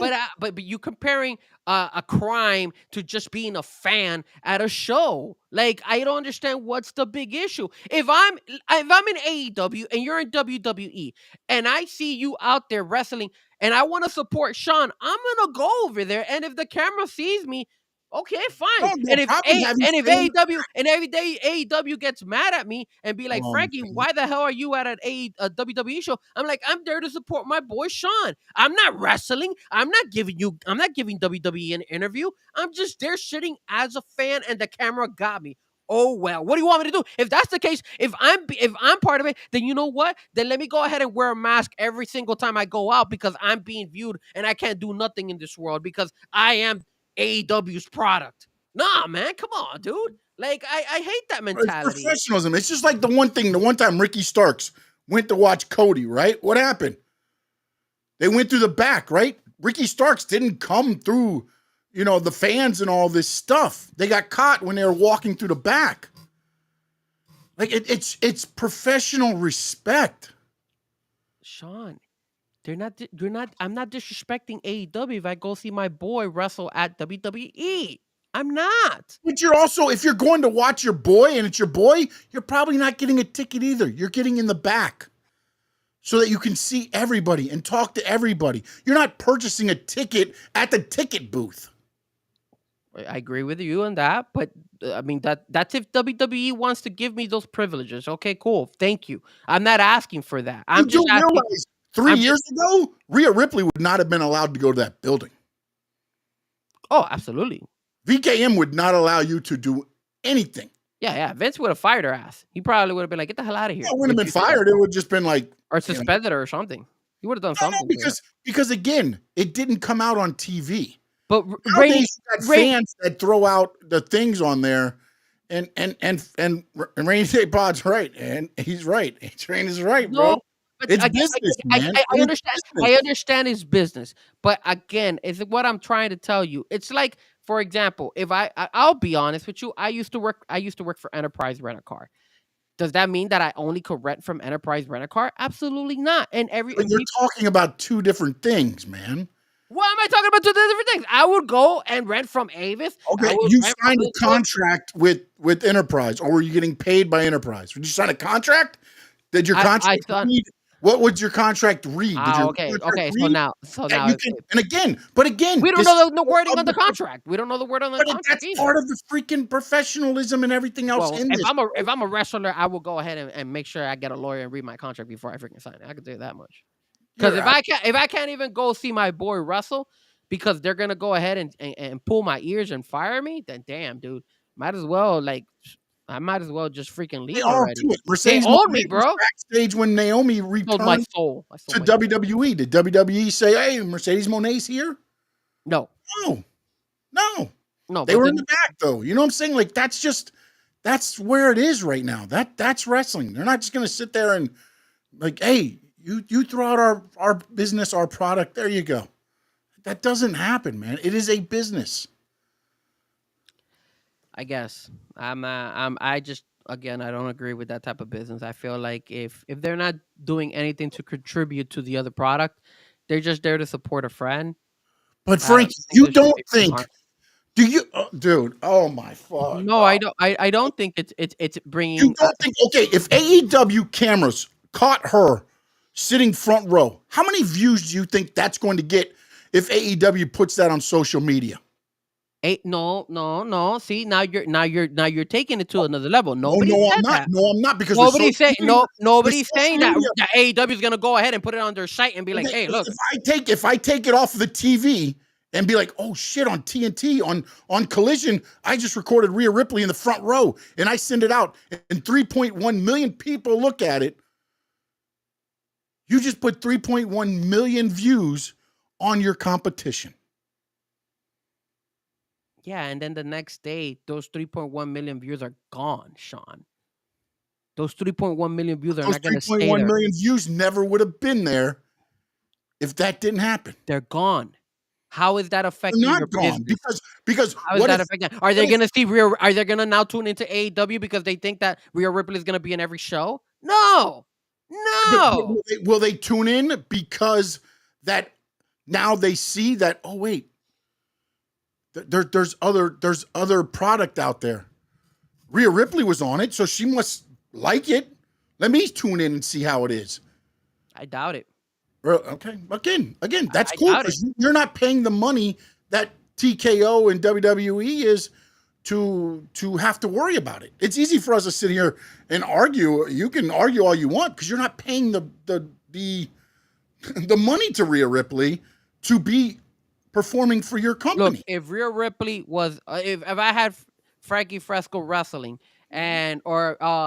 Frankie Fresco Freaks wrestling, and all of a sudden Rhea Ripley and Cody and Jey Uso, they're all part of my organization, and Cody goes to AEW to go see somebody and he's in the front row, at least at the beginning, for me, I'm gonna allow it. I don't care. Like it doesn't affect. If I'm 20,000 times bigger than that company, it doesn't affect me. Now, if I see that AEW zooms in on him, highlights his name and says, "Oh, look who's in the crowd, Fresco Freaks wrestler Cody Rhodes," then I'm gonna be pissed because I'm like, wait, hold on a second. Why the hell are But you? you've opened yourself up to it by then. If you say it's okay for them to put them on screen, then why can't they zoom in? What's the difference? You've allowed it to happen already. I allowed my wrestler to go watch the show. Go be on TV. I did not. You said go be on TV. Go. I allowed my employee, one of my employees, to go enjoy a show that he wants to attend. I did not go over there to go ahead and also assist him in the TV show by going ahead and letting his name being broadcast to the competition either, or giving an interview or getting on the ring and wrestling. None of that stuff. He's just there to watch a show. You don't think that if a company sees you sitting in the front row, Cody Rhodes, they're not going to go to you and put Cody Rhodes superstar on the thing? You don't think that another company's not going to use that? Oh, that's you're very naive, bro. That's when that wrestler. Very naive. You know nothing about the wrestling business. That's why I was telling you when you mentioned about Rhea Ripley sitting in the front row, and you went ahead and you said she probably had a conversation with Tony Khan and said, hey, make sure you don't show me, or make sure this and that. That's perfectly fine. I have no problem with that. And no, I'm not being naive. I understand that side of the business. I understand that. What I'm just trying to say Tony Khan didn't have to live up to that. You know, of course, but that's where people don't live up to it. That's kind of that's Rhea. At least maybe they understand he has a good thing with Buddy Matthews, and for the respect of Matthews, he didn't put Rhea Ripley in that position, because I can tell you right now, anybody else is putting Rhea Ripley in a very bad situation. Maybe. I know for a fact. I've watched TNA do it. I've watched WCW do it. Hell, I watched Eric Bischoff film a thing in the back to catch somebody in catering during a fake fight in the back, recording so they could show that so-and-so was there. Again, Tony Khan didn't do it. So he must have definitely had a conversation with Rhea Ripley. And Rhea Ripley must have been like, hey, can you at least respect that? I'm here to support my husband. And kudos to him. If she had that conversation with him, if they had a conversation, he respected it. And I believe TK's that guy. I do. I don't think TK's, a shady individual at all. I don't agree with some of the stuff that he does as far as creatively and things like that. But he doesn't seem like a scumbag like most of the people in the wrestling. Another thing, just to clarify, what Sean said, that I have no knowledge of wrestling. He's absolutely true. I have no knowledge of wrestling. I've never wrestled. I've never worked in the business of wrestling. I'm a fan just like everybody else. So yes, there will be some things that he knows a lot more than I do. But I'm gonna go ahead and give you a different perspective. No, whether the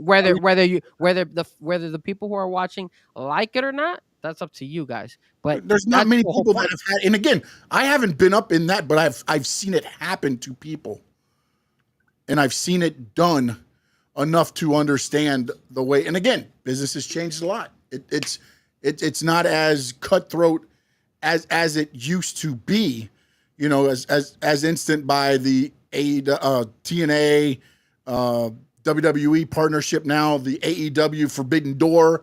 You're seeing things, none of that shit would have happened before. None of that would have happened, because nobody's going to let their talent lose to another show's talent and put over another show. That stuff never happened. So, again, there has been some evolution of stuff like this happening. And Cheyenne says, but isn't MVP slated to be at a CC? Yeah, but again, this is where I say, and this is where I was going to get to on the thing is, AEW talent is allowed to work independent shows that are okayed through Tony. Well, similar to WWE. Because technically they work on either Tuesday or Wednesday, depending on when the recording or the live show is, and on Saturday, depending on the shows. So as long as their shows don't interfere with those, they can go and be on independent shows. You don't get WWE talent. And some, well, no, hold on a second.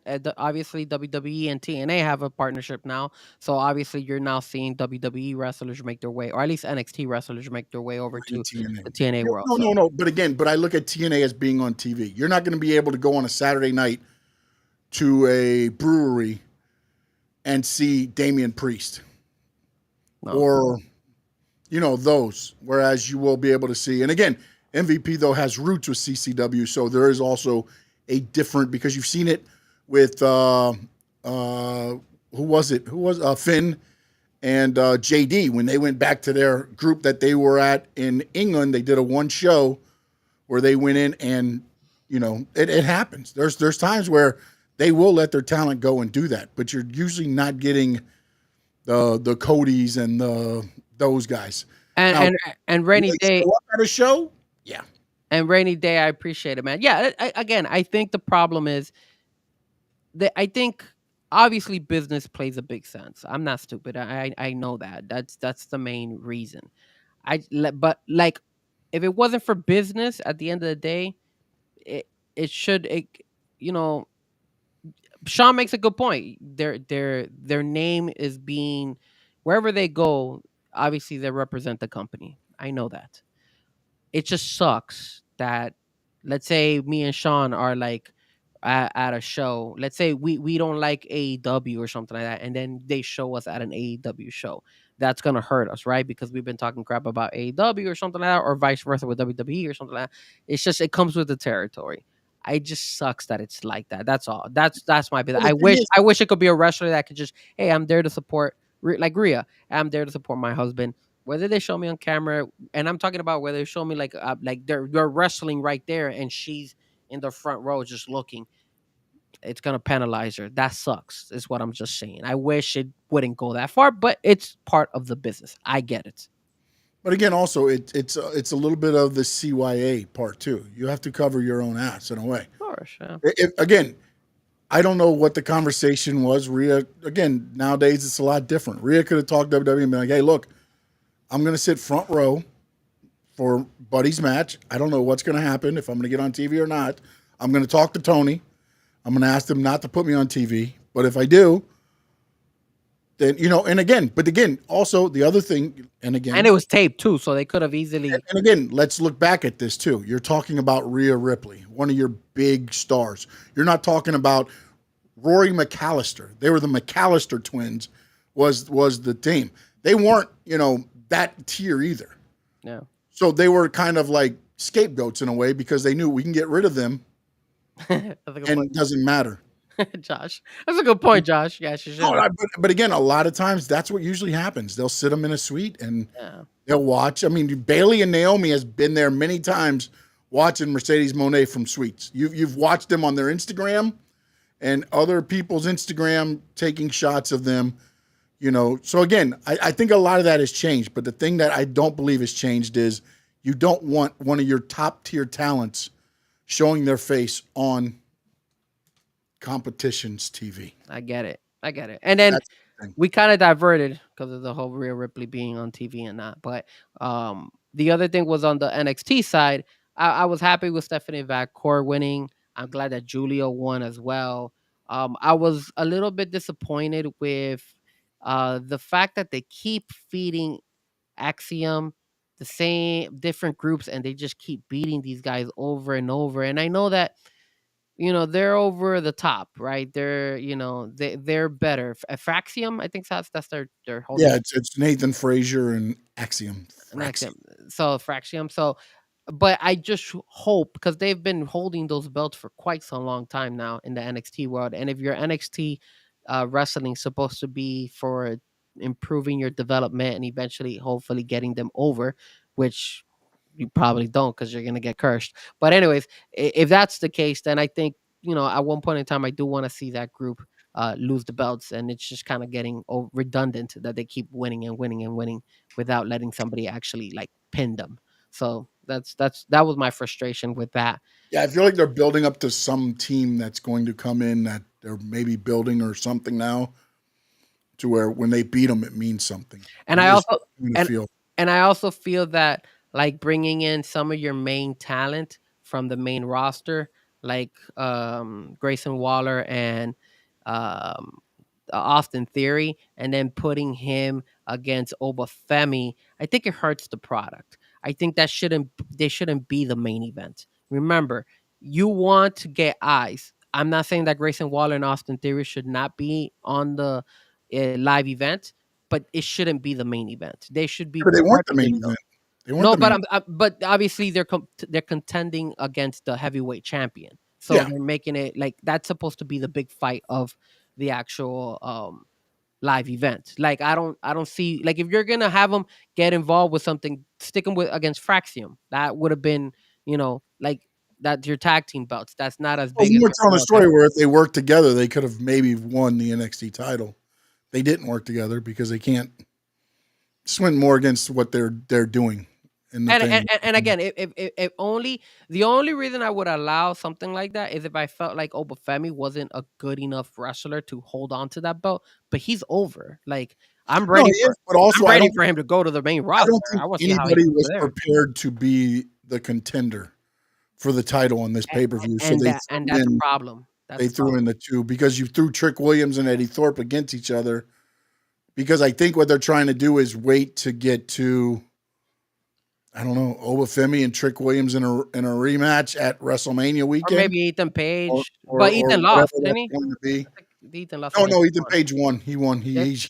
He did the uppercut at the last minute and re-broke the jaw of Javon Evans and got the pin. But you feel me? And I know that on the NXT side, I know a lot of you guys don't watch it as much, but on the NXT side, the men's division is kind of weak. That's why it was good that they. Oh wow, Sammy Moose showed up tonight on NXT to confront Obafemi. Look at that, bro. That's Like it. Like it.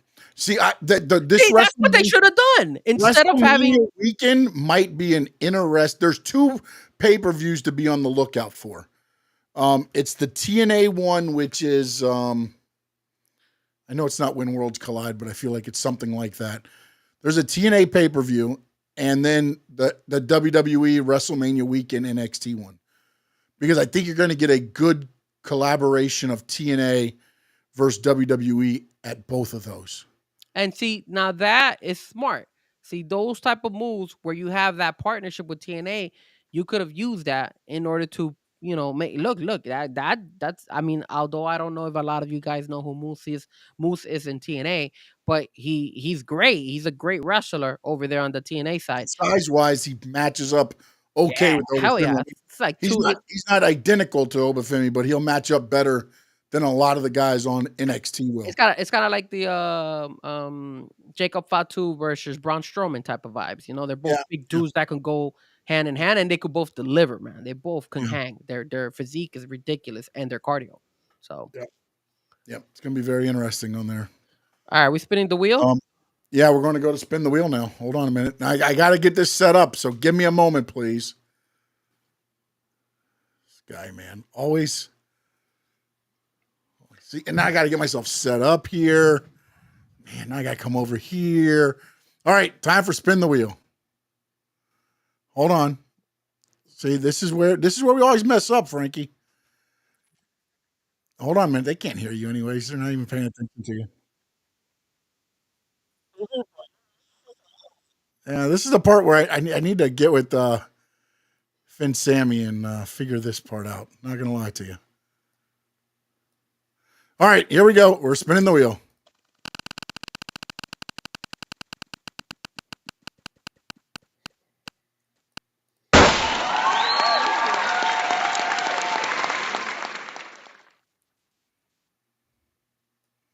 Yeah, this is what Frankie Fresco wanted. So, hold on a minute. We're going to a transition. There we go. Frankie Fresco. Do you want to spin the wheel again? No. We can talk about this. You want to do this? All right. So Frankie Fresco sends me a list, and I'm gonna tell you straight up. I usually sometimes actually I grab a couple ideas and blend them into my topics. But on this one, he sends it and it says wrestling hookups. Should they be allowed?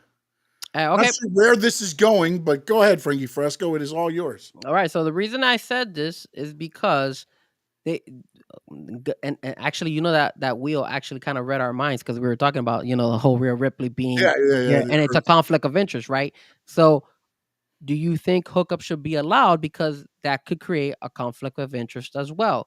I know that when you join a particular company, sometimes they do not allow you to associate yourself and get in a relationship with another person in your department.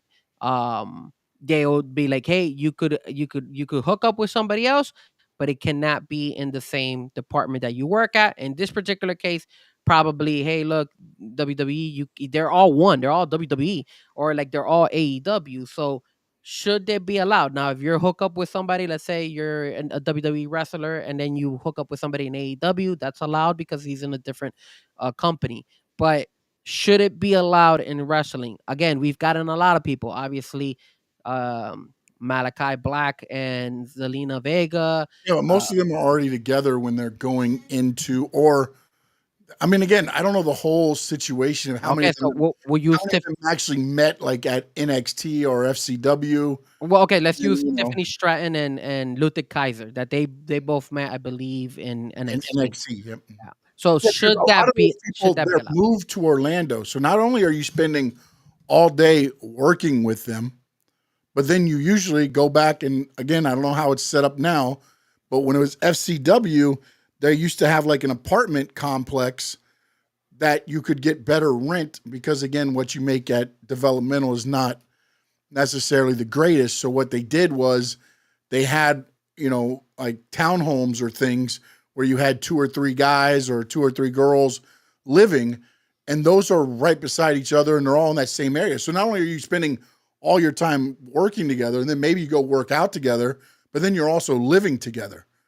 So, I mean, again, I'm not saying, I don't know that it's like, hey, guys, go ahead and hook up all you want. I don't know that it's frowned upon, but again, it's also, you're taking a big chance because, for instance, right now, look at Ludwig Kaiser and Tiffany Stratton. Say that goes south. Who do you think's keeping their job right now? All day, Tiffany. There you go. There you go. That's where you become the issue. And honestly, I think that's the issue in AEW right now too, right? Who's on TV, who's not being seen?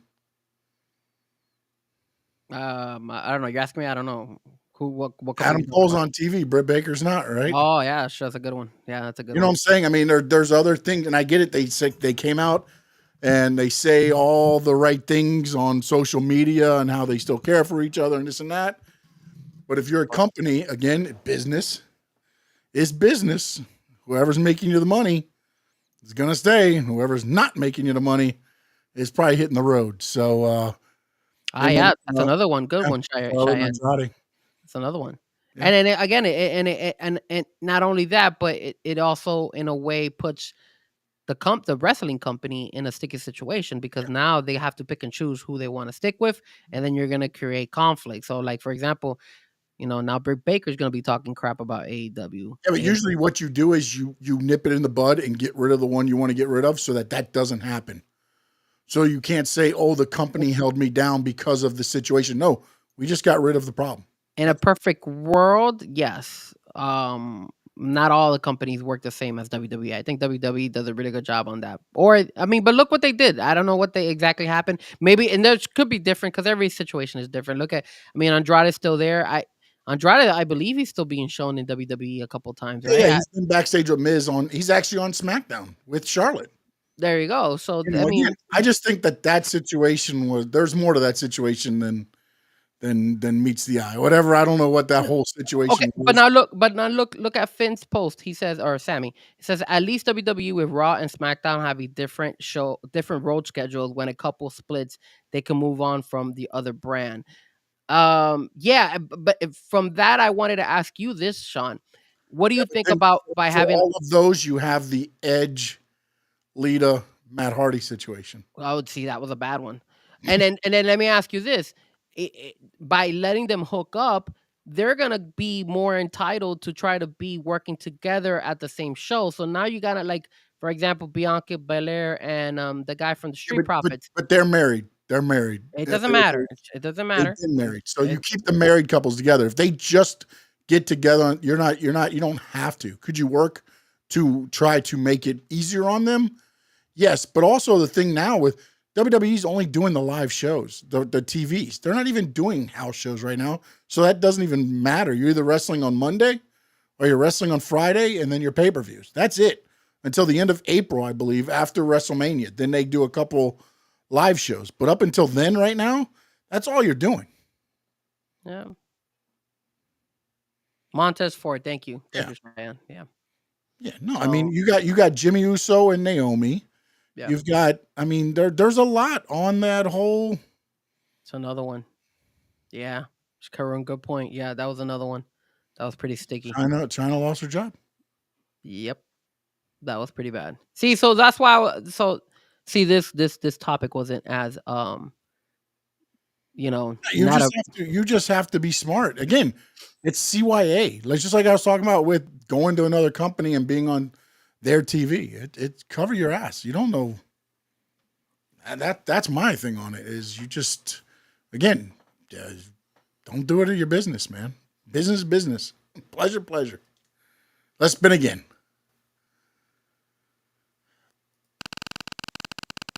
If this lands on the same thing, I'm going to yell.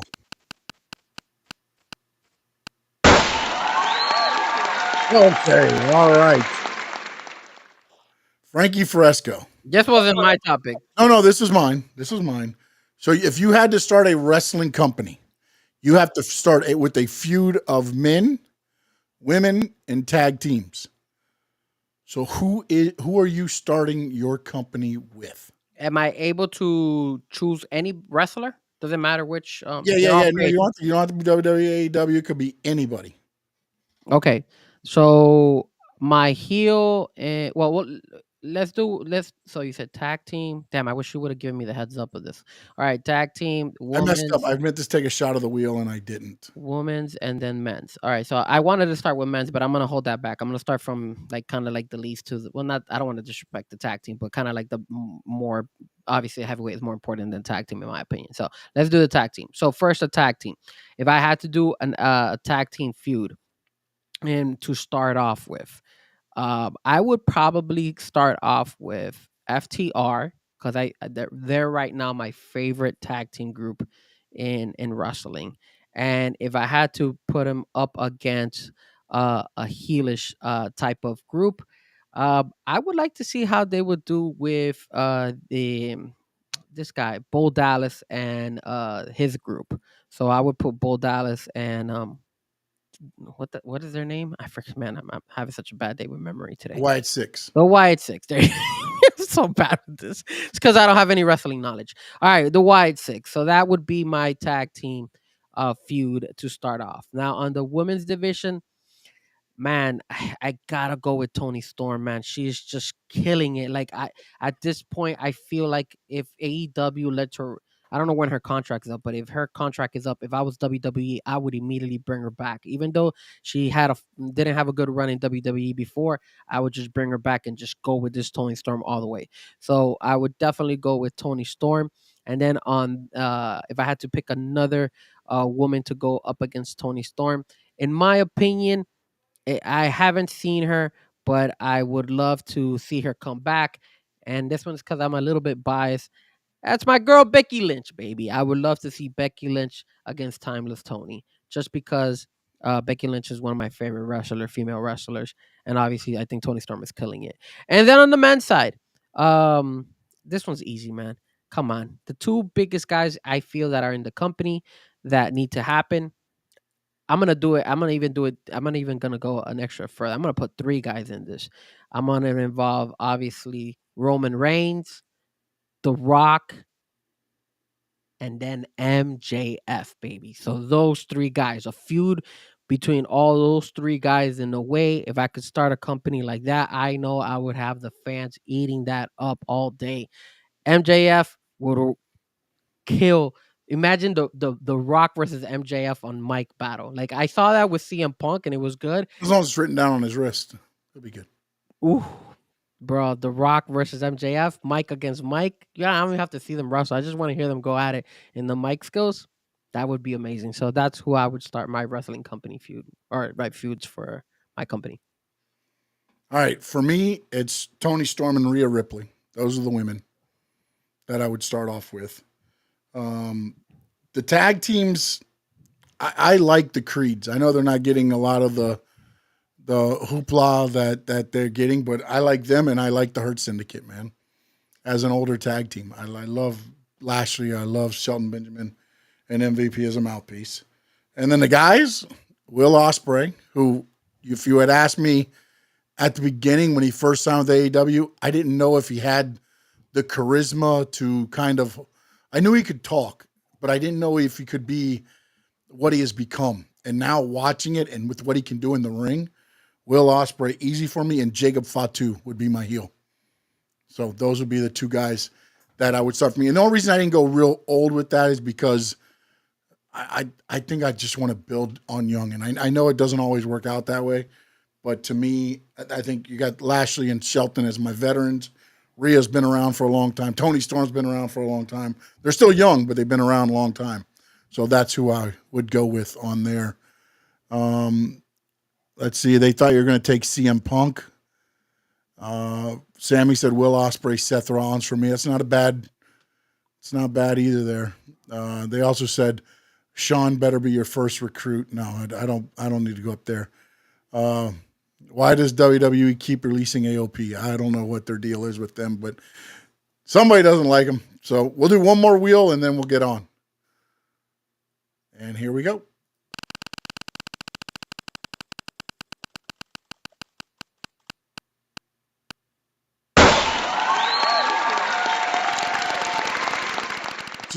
This wheel loves your topics. All right, here we go, Frankie Fresco. I did this one because JBL did a Mount Rushmore of tag teams. So I put on there Mount Rushmore of tag teams, Mount Rushmore of single competitors, and your Mount Rushmore of women competitors. It came up on the singles competitors, and no right or wrong, Frankie Fresco. This is your Frankie Fresco's Mount Rushmore of singles wrestlers. Well, can you go first on this one while I think about this, if that's okay with you? 100%. I've got, unfortunately, Hulk Hogan. For what he did, there wouldn't be what wrestling is today if it wasn't for him and Vince Kennedy McMahon. Of course, both of them have ruined everything that they built, but it is what it is. We'll see if he can come back from there. Ric Flair for being what he was for the NWA. The longevity to me of The Undertaker and all the stories that have been said about him.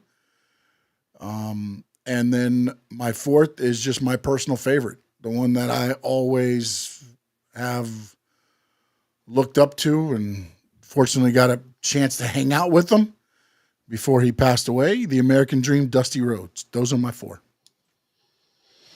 Okay. I'm glad that you went first because I was gonna leave out the Undertaker and I have to put the Undertaker on mine. So I'll start off pretty much similar to what you have, but just two different ones in my eyes. Mhm. Hulk Hogan. I didn't say unfortunately Hulk Hogan because Hulk Hogan in my eyes, even though he says his stuff, his work of what he's done in the wrestling world is ridiculous.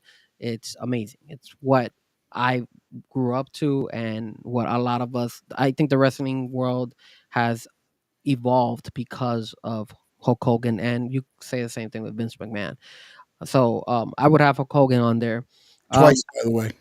I would go ahead and add obviously the Undertaker. I think the Undertaker was a character that took a wrestling figure and took it to another level. To the and the amount of time that he was able to move on with, like be able to sell this character over the years and never lose interest of the fan. And for a lot of us, he's our favorite wrestler, one of our favorite wrestlers of all time. He's one of my favorite wrestlers. And just like the little simple things, like his wrestling entrance and all that stuff. I always tell you guys that one of my first wrestling events was here at the Miami Arena. I was like 5 or 6, and my dad took me to go see The Undertaker versus Yokozuna. And I remember when and there was about probably like 200 people, man. And I remember I saw Yokozuna come in, and then I remember the lights turned off completely, and it was The Undertaker in the entrance when he came in with Paul Bear. It was amazing. And as a kid, I was mesmerized, and I fell in love with that character and his wrestling ability. And that's when I fell in love with wrestling even more than what I was already in love with. Stone Cold Steve Austin, man. The Rattlesnake brought a different level to the wrestling world. The fact that he was ruthless, that he was able to go against authority, and the way that he was able to go and say screw you to his own boss, which a lot of us sometimes would love to do at our And regular Merc 9 to Mover. 5 jobs, and then sell it, and the fans get invested on him, and this is what literally allowed the WWE to survive, because WCW was just rocking it on that in that time, and he taking that level, that whole feud. I remember one of my friends always wanted to describe Vince and Stone Cold as the Gladiator. You know how the Gladiator had to go against the other, I forgot the heel of that movie. I forgot his name. Um, but that he always said, "Hey, think about it like Gladiator. You know, he's always there, and then all of a sudden the Gladiator he screws over the Gladiator, and then the Gladiator has to come in, kind of redeem himself after him putting, unfortunately doing things to his family and stuff like that." So that was the analogy that my friend gave. So I thought that was cool. And then the last one is just a personal favorite. For me is The Rock, and the reason I picked The Rock is because The Rock is so relevant, man. Even during a short span, he just elevated the same thing, just like WWE, like Stone Cold did for WWE. And every time The Rock comes to the WWE, it's just like a wow moment. You have to tune in, and if you've gotten to that level, it's like I feel like he's kind of like a Michael Jordan in wrestling, where if Michael Jordan was playing, or a LeBron James, if a LeBron James is playing, I gotta go watch him, or I gotta go see him, especially when they're in their prime. So that's the reason why I have Hulk Hogan, The Rock, Stone Cold, and The Undertaker on my Mount Rushmore. Good deal. And in the comments, Cheyenne has Undertaker, Cena, Ray, Triple H. Not again. I don't think there's a bad one. Sammy has Hogan, Flair, Austin, Cena. Josh goes Cena, Stone Cold, Goldberg. Oh God, and The Rock. I'm not going to pick on you, Josh, about the Mount Rushmore, but I'm not sure Goldberg. I mean, yeah, okay, all right. You must be hanging with Frankie Fresco. Karun asked, "Do you guys have an under the radar Mount Rushmore pick, like someone that deserves consideration, not a lot of people considered?" I think one that might get there because he'll never get the thing is to me the reason WrestleMania 1 worked so well is because of Roddy Piper, the antagonist taking on Hogan, and then also he took on Mr. T again in WrestleMania 2 and the wrestler versus boxer, as a thing. But again, he will never get that because Hogan was the box office draw in New York. To me, Ric Flair was the box office draw in Jim Crockett, NWA at the time. And again, to be honest, you can replace Ric Flair with Stone Cold, because Stone Cold, again, when you look at the business side of things, Stone Cold drew the most money merchandise ever. But then when you look at Hogan too, is he did it twice. Once with WWE, and then he changed the complexion when he went heel with the NWO and made WCW cool. So when you look at those things, it's hard to say an under the radar Mount Rushmore pick, because really there's only 4 on Mount Rushmore. Now, if I could start carving in other guys, there's a lot of, things. To me, Piper is a big component of why Hogan was so successful with the WrestleMania 1, because you had Piper as the perfect antagonist with Cyndi Lauper, with the whole thing they did with the MTV stuff where he put the whole, what was it, the thing over Captain Lou Albano's head, the glass picture, and then that started the whole Hogan Mr. T thing, which led to Hogan and Piper Piper and Orndorff against Hogan and Mr. T at WrestleMania 1, which led to what we have today in the long run. So to me, he's one of the guys that will get there just because. And then Sammy's right. Savage is another one. I mean, hell, he's still relevant now. You just saw a commercial on the Super Bowl that's got one, the LA Knight still uses his image or his sound, his audio at the end of their Slim Jim commercials. And then you had the one during Super Bowl where they dressed as, like a tribute type thing for Macho Man on there. So he still's got a lot of influence as that goes. So I mean, for me, besides the obvious like Savage, I think one guy that always stood out for me, and again, I wish he would have had a longer career and he would have done bigger and everything. For me, it would be the Ultimate Warrior. I thought the Ultimate Warrior could have taken the ability to make it bigger, especially since after Hulk Hogan, he was probably the next one to follow in line. It just sucks that he unfortunately was not able to go, and last long. And but I've always had mad respects for the Ultimate Warrior, along with Randy Savage. I've always had those three kind of like Hulk Hogan, Randy Savage, and Ultimate Warrior, like that little group that all three of them were like. A lot of worked things together. with the Ultimate Warrior rub me the wrong way.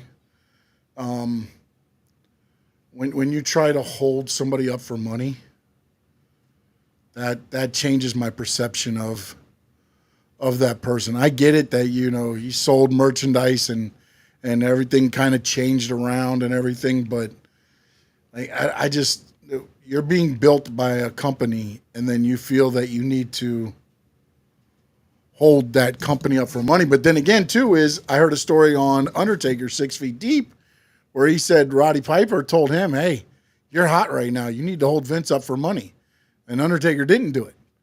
So again, I don't know if somebody was in Ultimate Warrior's ear or what, but ultimately what they did was they said they were going to give him the money. He went out there, he lost the title, and then when he got back, Vince fired him right there, right out of the locker room.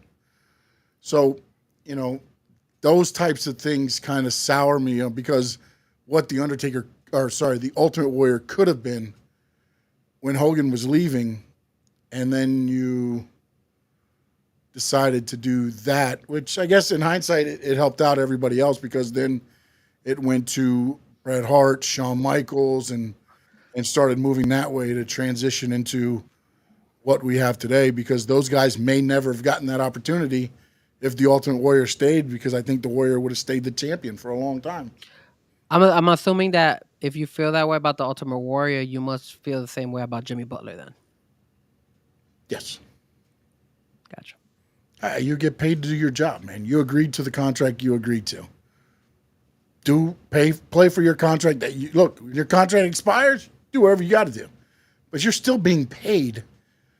It's not like you're not getting paid. You're still being paid. You agreed to a contract. Okay, you screwed up. You should have went for more money.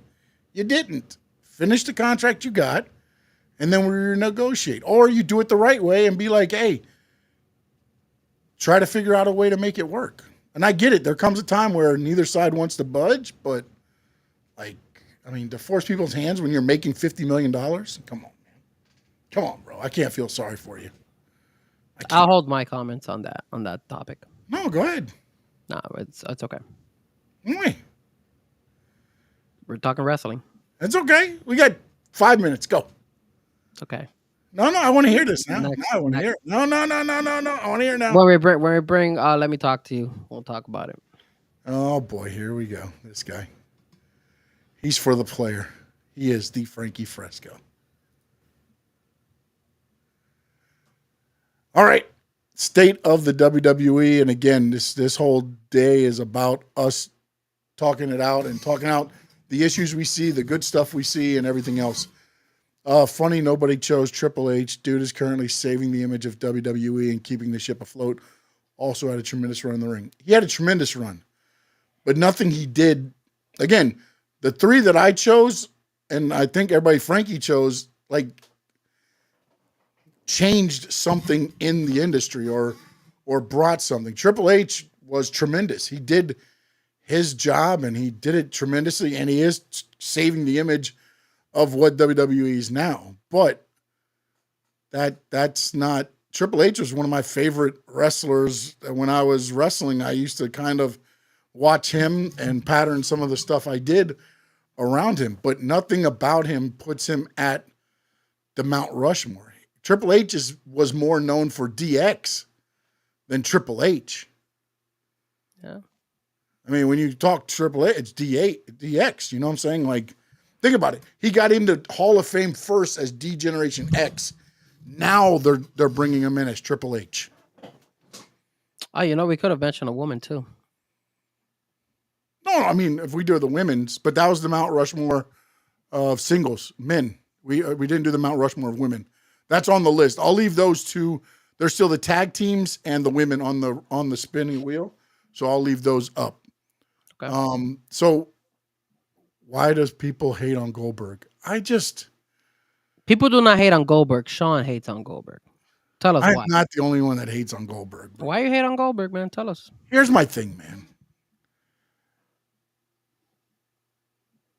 He's good when you bring him in for that flash. My problem is every time they bring him in, what do? They make him a champion. They make him like, and it's just like, why? It's like Jericho right now. Jericho is an attraction. Goldberg should be an attraction. They shouldn't be your guy holding titles. Let Jericho do what he does best. These damn learning tree segments, this showdown, stupid shit that they did. That is where he's at his best.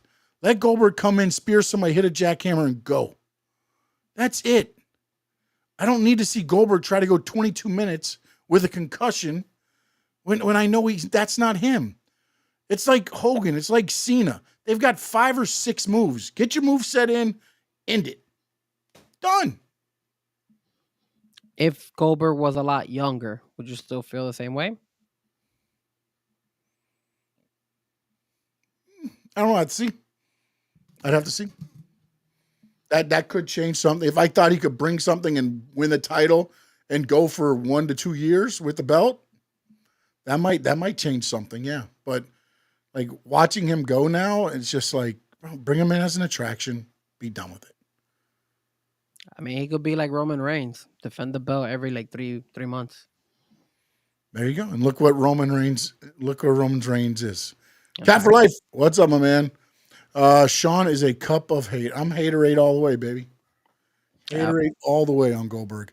If you go grocery shopping in Bourne, Texas, you'll have a good chance of running into Goldberg. We need to go visit Bourne, Texas then. I'm not going to Texas. We should. WCW was awesome. WWE Goldberg, meh. Yeah, true. I agree. He had a big part in the WCW world. In the WWE world, he was just another wrestler. Because that's the thing is WCW made Goldberg bigger than the company. Yeah, they did. That's the problem. That's when you have your issues because him in as the I butt. say, what hurt them was once Goldberg lost, then what? Yeah, And especially the way you had him lose. that too.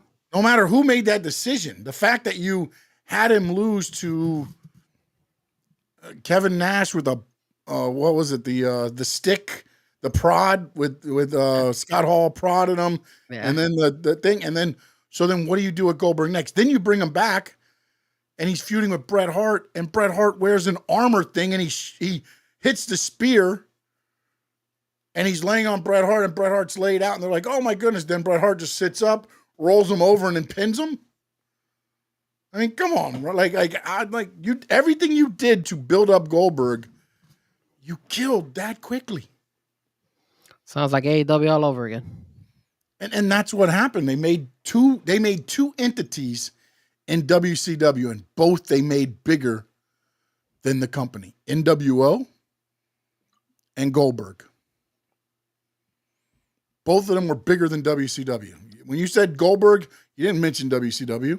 And when you said NWO, you made it like it was competition to WCW. So that's where they went wrong. State of WWE, we've got 10 weeks, or actually I think it's 9 weeks or in some days, till WrestleMania, Frankie. We have an Elimination Chamber pay-per-view. We have talked about this, and you've said it more than once. I don't know how they're going to keep the interest in the Jey Uso Gunther for 10 weeks, for 9 more weeks of this now. I mean, this week you had Gunther come down doing the Yeet entrance. And I get it that the audiences are into it, but okay, so you're doing all of this now leading up. So we get 9 weeks of Yeet throughout the buildings. the payoff to me is if they have Jey Uso win the title, the payoff is 70,000 people doing the yeet with the little drone going around, catching at all the excitement and things like that. But we've seen it, and then we're going to see it for another 9 weeks, and then we're going to see it. Like, at what point does it get too much? It doesn't, because that's what they're training our our minds to already see it. So we already know that's what's coming. So there's no reason why to change it. We're still all bought in.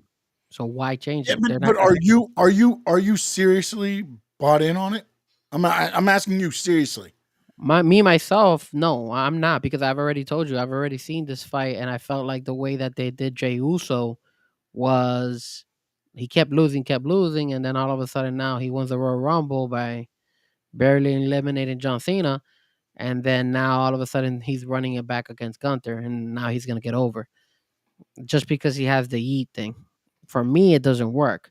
For the casual fan, they eat it up. They were yeeting when Gunther was coming down, Yeah. so they already won. There's the question is how, not how they're gonna keep feeding us for 9 weeks. The question should be, damn, now we gotta wait 9 weeks for this thing to get over with. That's what sucks. But It is. And then now, for you, we know now the 6 members in the chamber. It's Drew McIntyre, Seth Rollins, Logan Paul, CM Punk, Damian Priest, and John Cena. Who do you, Frankie Fresco, want to see at WrestleMania? I mean, you guys know who I want to see, and it's CM Punk. But there's a reason why I want CM Punk. If you look at CM Punk is getting up there in age. CM Punk also, I don't think he has that much left in him. I'm being honest with you. He had a hell of a run in AEW. He wrestled consistently. You don't see that in the WWE world, which is good for him. But at the same time, I think, to be honest with you, I don't see CM Punk wrestling for like another 3 or 4 years. Like maybe the tops. That's it. But you're running out of time with CM Punk. So if you don't get him at this WrestleMania, you gotta get him for at least the next WrestleMania in the main event. If you don't, so I want to see CM Punk because I do want to see him in WrestleMania. And I also saw in a podcast they were talking about it. I think it was the Undertaker podcast, the 6 Feet Under, um, where he actually spoke really highly of CM Punk. And he was saying that CM Punk, right, this CM Punk is completely different than the CM Punk when he was a lot younger. He's approachable now. He's Well, not only that, actually but the his antagonist is gone. Cheyenne. Yeah, I know, I saw that, but the person who antagonized CM Punk the most is gone, and everybody's kind of working together now, which gives CM Punk that environment that he wants. Really, Here's my issue, man. And a lot of you guys, because Cheyenne is not the only one. Memo's another one who always tells me the same crap. He's like, yo, he quit on WWE. I don't think he quit on WWE. He quit on Vince McMahon. He was he got frustrated. tired of the bullshit. That's what he did. He He got tired of the politics. he quit on Vince McMahon. And that happens to us. Sometimes you're at a job and you're like, yo, I'm not quitting the company. I'm quitting my supervisor because he's a pain in the ass or she's a pain in the ass. I don't want to be here anymore. To the point where, like, I love the company, but I can't do me if I got somebody who is making my life a living hell. So I gotta make a business decision and I gotta get the hell out of here. Yep. So I'm the type of person who've always gone ahead and thought CM Punk didn't quit WWE. He quit Vince McMahon. And I'm seeing that more now than ever, that the man really, really does love wrestling. And look what he did. Like I think also he also got a reality check when he went to AEW. Maybe he thought the grass was green on the other side. And when he tried that, he's like, oh crap, this is really bad on this side outside of the WWE world. Maybe I also should reflect and I also had my falls. So maybe I should change. And I think that's what he's doing. And that's why I don't hold any hard feelings to CM Punk. And I think the actually biggest, like that about him. yeah, the biggest part of it is the politics. He was tired of the politics backstage. I go out, I'm the best at what I do. I'm better than everybody else out here. and I can talk better on the mic than everybody else, and yet I get squat. You have me with Ryback, who's trying to kill me. You know what I'm saying? It's like, dude, no, if this is what you got, then no, I'm done. I'm not going to tear my body up because I know I only have so much time on my body. I'm not going to let you just run me into the ground without getting anything out of it. And then, as you say, I think he went and he said, okay, AEW is going to let me be me. And then there's still politics there. And that's not what he's about.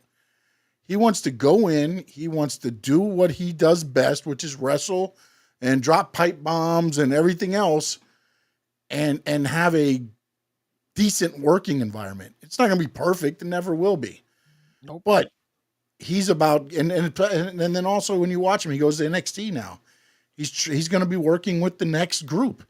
If you remember back in the video, Paul Heyman said CM Punk was the one that sat with him watching videos in NXT or whatever it was then, FCW actually, I think it was then, and OVW and all that stuff. It was Jim Cornette and Paul Heyman both said he was the one that came in and watched the tapes and helped write shows and all that stuff. So he's already transitioning to what he's going to do after, the ring work. And I think one of the things that is interesting to me is I thought, for me, I was like, okay, do they do, and this is interesting because I was listening to the Busted Open radio. I don't know if you caught what Bubba said about the John Cena winning the title. They should do it on his last match and build it up the whole time as John Cena's last chance, last match to break the record and kind of build up the whole time to where then Cena wins it and then just drop the title because then you can do whatever you want with the title afterwards. And to be honest, if he's going to do this whole year, if he wins it at a pay-per-view in December and he drops the belt, what better way to do the Royal Rumble than the winner become the new heavyweight champion of whatever belt? John, you make the Royal Rumble that much better if you do that. So I don't think Cena wins the Elimination Chamber. I think it comes down to two people, and it's going to be interesting because I also think Seth is already slated to take on Roman, but I think it comes down to Seth or CM Punk. I think one of those two guys are going to be because when you look at the way the WrestleMania card's taking shape, you don't have that big match. Yep.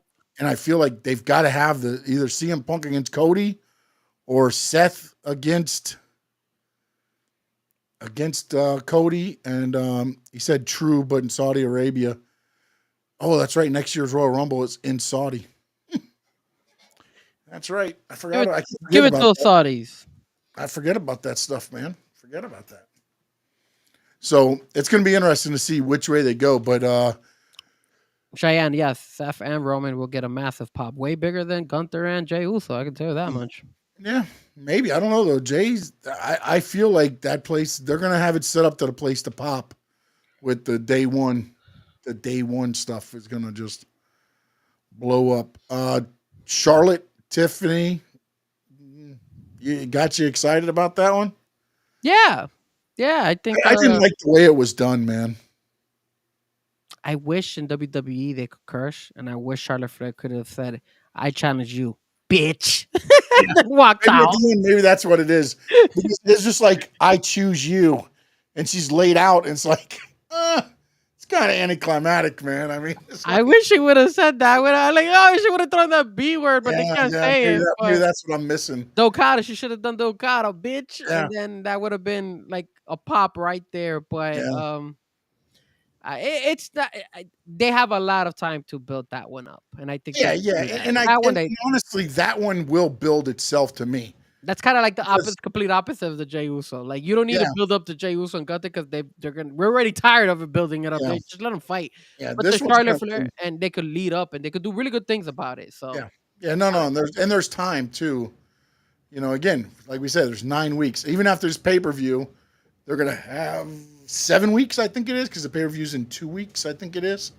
So they'll have 7 weeks to build up just that And then you'll have Rhea Ripley defending against either Liv Morgan, Naomi, Bianca, Alexa Bliss. Bailey, Alexa Bliss. Who am I missing? Oh, Roxanne.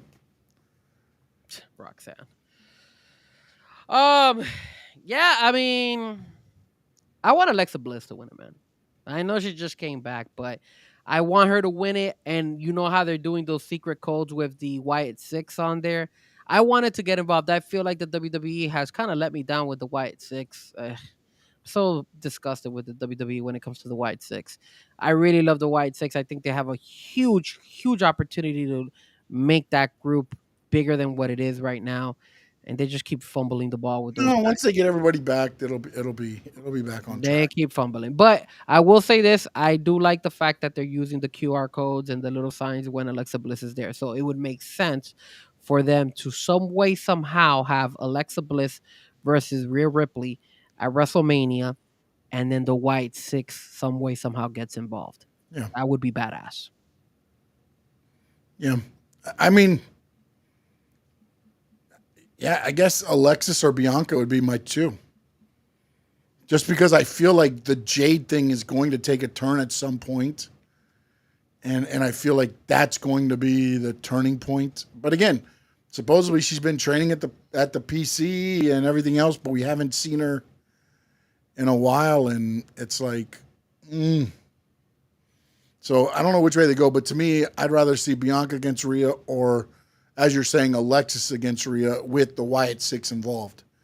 I don't know Alexis versus Rhea one-on-one, but if you start throwing in the Wyatt Six type stuff in there and make that match, entertaining that way. Not only that, you could buy into that. Can you believe, like, imagine they're both fighting, right? And then all of a sudden, all the power goes out. Like, they turn off the lights and it's flickering. And not only that, you don't know what the Wyatt Six, and now you could create an actual feud between the Wyatt Six and Rhea Ripley. Yeah. And then you could also go ahead and be like, Rhea Ripley, be like, damn, I need a backup. She might go back to the Judgment Day by then. Dom back, baby. You talking about Dom coming back in? I need Dirty Dom. I need look at that storyline that I just threw you guys. It could be so much. You know what's interesting is, I don't know if you've seen it on the feed, on the X feed or any feeds. I'm not sure where else they put it out. I can't remember who it was that put it out. But in June of 2023, before Alexa Bliss left, she was in a match with Bianca Belair. And Bianca Belair was fighting and put up chairs to do the KOD through the chairs, and the lights turned on in one of the entryways of the arena. And then you just see the Uncle Howdy figure there doing his tip of the hat and all this stuff there. And it caught Bianca like looking at her, and then allowed Alexis to chop block her and DDT her and leave her laying. So again, the little things you could do with the Wyatt Six. Imagine, they're fighting all around the arena. You go to one and it's whatever, not Sister Abigail, whatever the witch is, Nikki Cross. You go to another one, it's this, another one. You have each character at different avenues of it. And at some point, Uncle Howdy or whatever. It'll be interesting. Now, what do you think of what Cheyenne said? Because Cheyenne said that for the Wyatt Six being a tribute to Bray, they are not getting the push for it. Yeah. Do you think that that maybe that group was shut up just for, Bray Wyatt and, kind of like a tribute to them, but they weren't ever planning on getting them to the point where maybe even Bo Dallas would win a heavyweight belt or any of them? No, I don't think they were ever going to get to a Bo Dallas winning a title. I don't think. Again, I think they messed up the Bray Wyatt character. Yeah, Alexa, not Alexis. Whatever, Alexa Bliss, whatever the hell it is. So I think they messed up the whole Bray Wyatt character when they put the title on him to begin with. I don't think because so. No, but again, you make the character human by putting the title on him. That title they don't need. I mean, Undertaker had the title. Yeah, he did. And how many times did he hold it for a length of time? Not much. You can't. So, but that doesn't mean that he can't have it. Yeah, the problem was that they didn't know how to use him after he became a champion. Here's the thing, okay? If you're a what is it, supernatural, how are you getting beat by somebody? How are you getting pinned? It has to be like a no bars type of. Remember, most of the time, the Undertaker's Well, lost was casket matches because everybody would beat him up and that's they'd throw him in the casket and seal it, and 8 people would do it or something, and then they'd bring burn that the back. casket. Bring that back They for Bo always Dallas. did those things. The problem right now with the whole thing is Bo Dallas is, I believe, the one that's injured. At least that's what somebody said on a podcast. And I believe the problem is Bo Dallas is not on the road with WWE. And I believe Bo Dallas has to be there as part of the agreement to sign off on what they do with the Wyatt Six. Because remember, this was a project that was put together by Triple H and everybody else with Bo Dallas, the blessing, so that they could honor Bray Wyatt. And without him there, I don't know that they feel comfortable doing anything because, again, what are you going to do without Uncle Howdy there? You don't just put them out there to have a tag team match. You put them out there to set an example of what they are, a group to fear. Remember when they first came out, they destroyed everything around them. So just because Bo Dallas is not there doesn't necessarily. And then the next week they were baby faces against Karrion Kross and them. Like the whole thing has not made a lot of sense if you look back at it. They haven't been able to use them correctly. They took out everybody in the back, and Chad Gable became the one guy that everybody remembered because he was laying there. Well, he was the only one that they kind of did. Everybody else, there was producers laying there in their own blood. There was other guys laid out, but Chad Gable became the focal point because of where he was at and where the camera stopped and everything else. So I think without Bo there, there's no I think trajectory for what they want to do. I think he doesn't have to necessarily be there for them to have to forget about the rest of them. You could do segments with Bo Dallas where they do the fight, they wrestle, and then Bo Dallas, they do like a segment of him, a video segment of him and saying, like, you're looking at them or something, or saying, yes, we're getting it done, or one-on-one. That's the problem. You don't know what the injury is.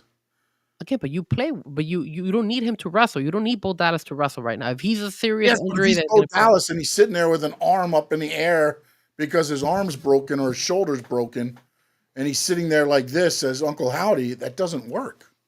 I don't think he would. Nobody knows what the injury is, but he hasn't traveled with WWE in about 3 months. So he's been gone about as long as Jade Cargill's been gone.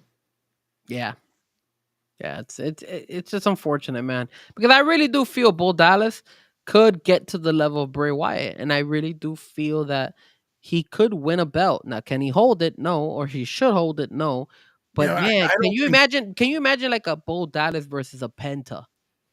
Those are great matches. Those matches are going to be good. I just don't think they need a title, man. I don't think the Wyatt Six needs the title to pay tribute to Bray Wyatt. Like, that's the thing, is like they don't need it, but if they're able to elevate him to get one, what's so wrong about it? I just don't see how you elevate him at this point right now. When you look at the main event picture, nothing right now says Bo Dallas or the Wyatt Six gets elevated into that title picture right now. Unless they go the Jey Uso Gunther route. But on the other side, you've got Cody, Roman, CM Punk, Seth Rollins. It's just, there's a lot of think about it. Why you could do top talent, man. The Wyatt Six bringing in terror to Cody, bringing in terror to the Roman Reigns. You could do so much about it. They just don't want to use them, man. I think what Cheyenne is right. They're just a tribute group just for Bray Wyatt, and that's it. They don't want to do more than just that. So they'll just take them from, that's all Bo Dallas wanted, though. Bo Dallas said at the end of the thing, he just wants to come back to wrestling. Remember, Bo Dallas left wrestling. Bo Dallas was sitting on his farm And I believe, if I'm not mistaken, hold on a minute. While you're saying, hold on a minute, I might as well say something. I just feel that wouldn't it be kind of like a redemption story for like Bo Dallas? He's like, yo, I'm righting the wrong of my brother, and it inspired me. There's people who have, let's say, like Michael Jordan. He used to play basketball. He got tired because he won so much, and then he retired, played some baseball, and then he got the sudden urge of like, yo, I want to come back to basketball and ball out. Obviously, he sucked in baseball, but he got the urge. It could be the same thing, his brother passing away all of a sudden gave him the strength to go ahead and be like, yo, I really want to be back into wrestling and I want to be the number one guy in WWE or whatever wrestling organization he tends to stay. That would be a hell of a story. Again, you could turn anything. It's wrestling, man. It's a soap opera. I just feel you just have to win over the writers and the executives, you know, way of thinking in order for them to push you. But I don't. Again, we don't know how much Bo Dallas wants. Maybe Bo Dallas doesn't want any of that stuff. Maybe he, like you said, maybe he just wants to be middle of the pack, and that's fine. I just feel that I don't want him to be an Anthony Edwards. Don't be an Anthony Edwards. I don't want. I just come to wrestle and that's it. But I don't want to be the main guy. I don't want to be the face of the NBA. I don't want to be the face of WWE, because then you're selling yourself short. And I don't like that. I don't like that from somebody. I like when somebody looks to drive to be the best. If you want to be the best, don't fear it. Don't run away from it. Push forward and go for it. Finn Sammy just wrote, they changed Ricky Stark's name to Ricky Saints on NXT. Oh my God. You got to be kidding me. Are you serious? That's so stupid. I knew that was going to happen. Wow, dude. I'm still going to call him Ricky Starks. Screw that. They should call it Ricky Starks and put an E in between the K and the S. Oh Ricky my Starks. God. And does he have a say on that? No, right? Probably. I mean, they probably gave him some. At least people I've talked to say that they were given like a list of names they could do, and then if you come up with a better name, you can do it, but you need to like come up with the whole thing because the names have like their gimmicks and their wardrobe and stuff like that. So is Ricky Starks? That's not his real name, right? That's his stage name. I'm guessing because usually if you keep your name, it's going to be the same. Let me see. I'm gonna look him up. I was looking up because there was a lot of conversation about Liv Morgan and Bo Dallas being a couple. Really? Mm-hmm. And apparently that wasn't 100% the truth. So actually, he was born Ricky Starks. That's his actual name. They changed. They took it away from him. Then. That's so stupid. That's so no, because what they're probably going to do is you're going to see they're probably going to do a bunch of merch on them, and then they will own the Ricky Saints thing because if it's Ricky Starks, he keeps it. Damn, it's a thing. I know how you feel, Fan Sammy. I know. I agree with that emoji. You know, the thing is, though, and again, it comes down to the business side. I remember, speaking somebody that I know was, the story of MVP, and I know he's told it many times, is John Laurinaitis told him, if you can come up with a gimmick that can make us money, we'll sign you. And it just so happened that was the same time when, what was his name? Terrell Owens was doing his thing in the back in the MVP. That's how he made the MVP character. And he's kept the name because he came up with it. So, again, it's one of those things. It's business, man. You got to be able to make the money. So, gotcha. So we'll see. But then again, you have your guys like CM Punk who they bring in, they use his name, Cody, which is Cody. I mean, however you want to do it. That's why. Then you had Bryan Danielson who came in and they made him change it to Daniel Bryan. Yeah, but then look at Ethan Page. Ethan Page kept Ethan Page is Ethan Page. Like it's always about like certain things. I think because I think again Ricky Starks is known in their thing, but it's not like they can't just change it and come up with. I don't know if the Saints thing is. It's gonna be interesting to see what they do. Like, is he gonna wear all white and be like a saint? Is he gonna be all like a baby face type thing? Like what they're gonna do with him? It's gonna be interesting to see where that rolls out at from there. Hold on a minute. I want to get over to the state of the AEW now, but I forgot to put Frankie Fresco on the screen when I almost brought him over. We would have not seen Frankie Fresco, and everybody would have been very upset about that because of my Stranahan education. Apparently, that's what everybody says. At least the cool kids. All right, the final selection of the night, the state of AEW, and we talk about it right now. Ricky Starks shows up at NXT. He is now Ricky Saints, apparently. Where do you stand right now with AEW? I'll say this much. I feel they have taken strides forward with a lot of the things they're doing. Do I agree with every step of the way? No, but also I will criticize a lot of things because I'm more of the storytelling thing. But then also, me and you disagree on the whole fact about, like, I like the fact of what they did with Dustin Rhodes. And I know you didn't, but I also said, I feel like they're setting this up. It's in Texas. He's going to get beat down. Hangman Page is going to save him. And that's exactly what they did. So it told a little bit of that story there, whereas that made more sense to me than the whole Jeff Jarrett. But again, when they brought out the Jeff Jarrett, it was in Tennessee. It was in Alabama. Jeff Jarrett is known in the Mid-South area. He's a big name there. You go to Austin, Texas, you bring in Dustin, but my other worry is I don't know if they know what they're going to do with MJF, because I got to believe you're not feeding Hangman Adam Page to MJF, and you can't be feeding MJF to Hangman Adam Page, right? That's the next feud, no? I mean, that's the next feud, but who do you see coming out on top? And then I guess the next question is, where does the winner of this feud go? Do they go right into the main event picture? Because you got Will Ospreay, you've got Kenny Omega, you've got Takeshita, Kyle Fletcher. They're kind of all battling up there at the top. You've got Cope, who, again, I didn't agree with that ending. I didn't like...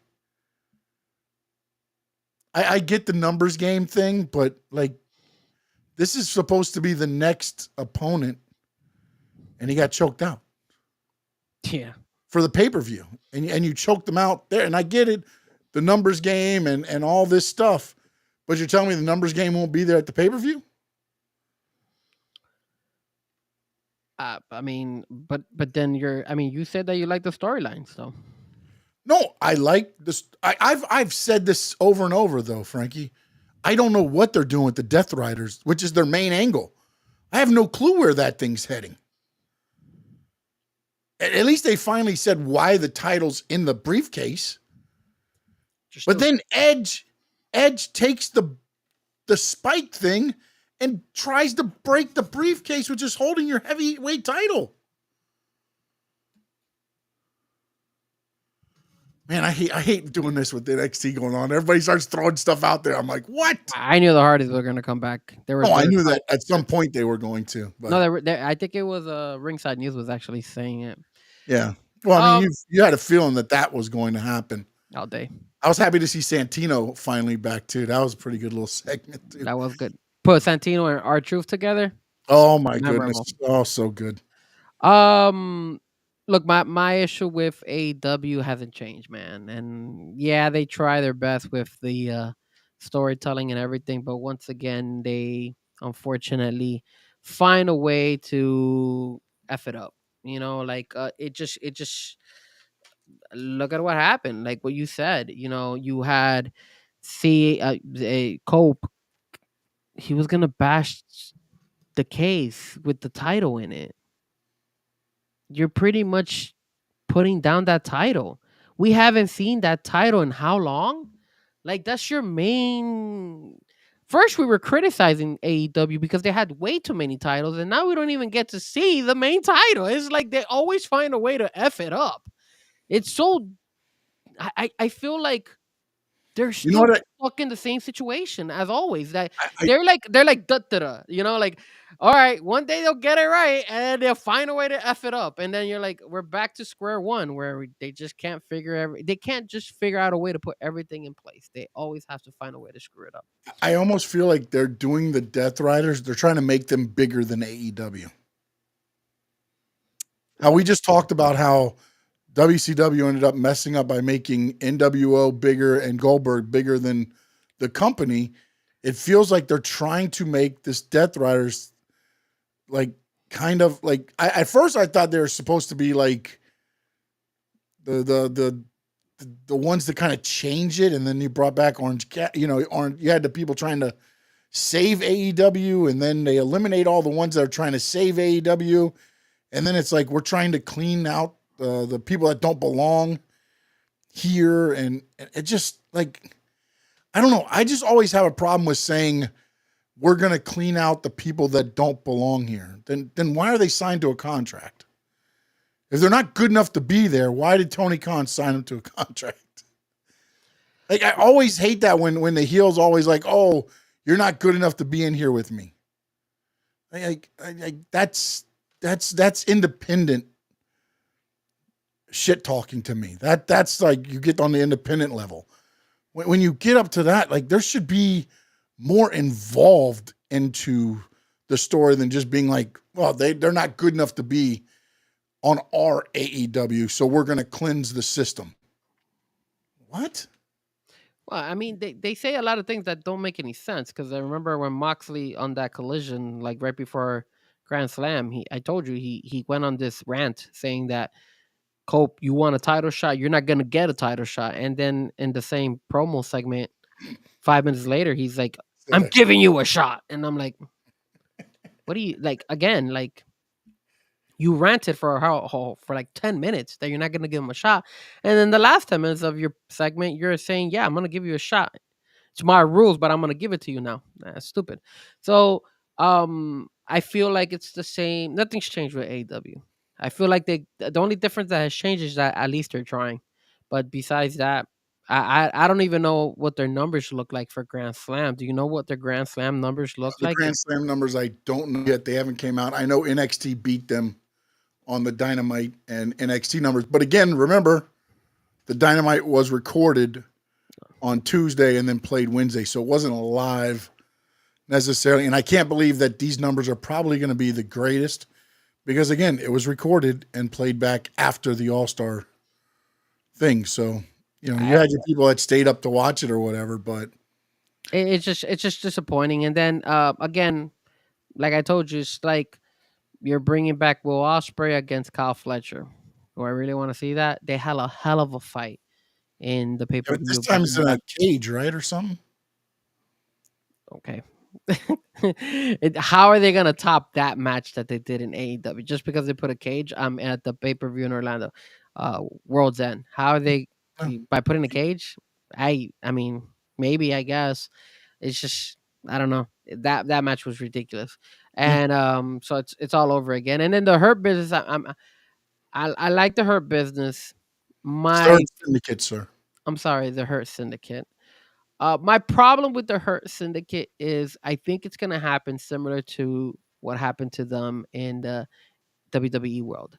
They're going to go on this run for a minute, but they're not going to do anything good with them afterwards. And it's going to become so redundant of these guys over and over and over that the fans are going to eventually just get bored of this group.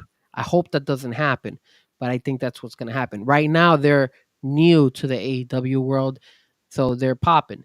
But how long is this ride going to last? That's my biggest question. Yes, the fans are screaming hurt, hurt, hurt, and all that stuff. That's awesome. Kind of like the Yeet thing. But then once the whole, let's say a year from now, if they're just still the tag team champions, are people still going to be invested on the Hurt Syndicate? I don't know. And I that's my fear when it comes to the Hurt Syndicate. I think that they're gonna eventually. They're not. They have to bet. They need to do more eventually. I hope they do more. I Oh like. no, I think you're going to see a lot more from them. I think right now, again, this is where I feel like the main event picture is such a jumble because of whatever hell that thing is that is the Death Riders. I mean, AEW even brought out a white shirt now that says Death Riders on the bottom. Like they have merchandise now for this group, and which is all good, but what the hell are they? And the way they run through everybody. They do have a Hurt Syndicate shirt. Let me take a look at it. Oh no, there's a Hurt Syndicate shirt out there. Yeah, the We Hurt People shirt is out there. But also there's now a Death Rider shirt, which is an all white shirt, and at the bottom it says Death Riders AEW. It's just a plain white T-shirt. Oh, I see it. Death Riders. Yeah, but my question is, like, I still haven't figured out what they are. You know, like they've been running this for a while, but who are they still? What are they? You know, I mean, you had the bloodline form in WWE, and I get that it's two different things, but once it formed, you started understanding what they were. I still don't know what the hell Death Riders are. You've got Claudio, you've got, Pac, they're the trios champions. You've got Moxley as the heavyweight champion. Shafir is the muscle, but yet has there been one opponent that has been close to beating them? Because in the four-way, I was like, nobody there really looks like they should win that. Moxley should win it easily. And then now you got Cope, but you just had him choke out Cope. So, like, I don't understand what they're doing with that. Again, you had Claudio in the match. Why not let Cope pin Claudio so he holds a victory over the Death Riders so that there's a crack in the armor? No, you had Cope get choked out. But he already had a victory with FTR when they wrestled in Collision or Dynamite. I think one of the two. That was in Asheville. That was in their hometown on the Hurricane Relief Show. I mean, you could not have cheated him out of that one. My goodness. I mean, what are you going to do?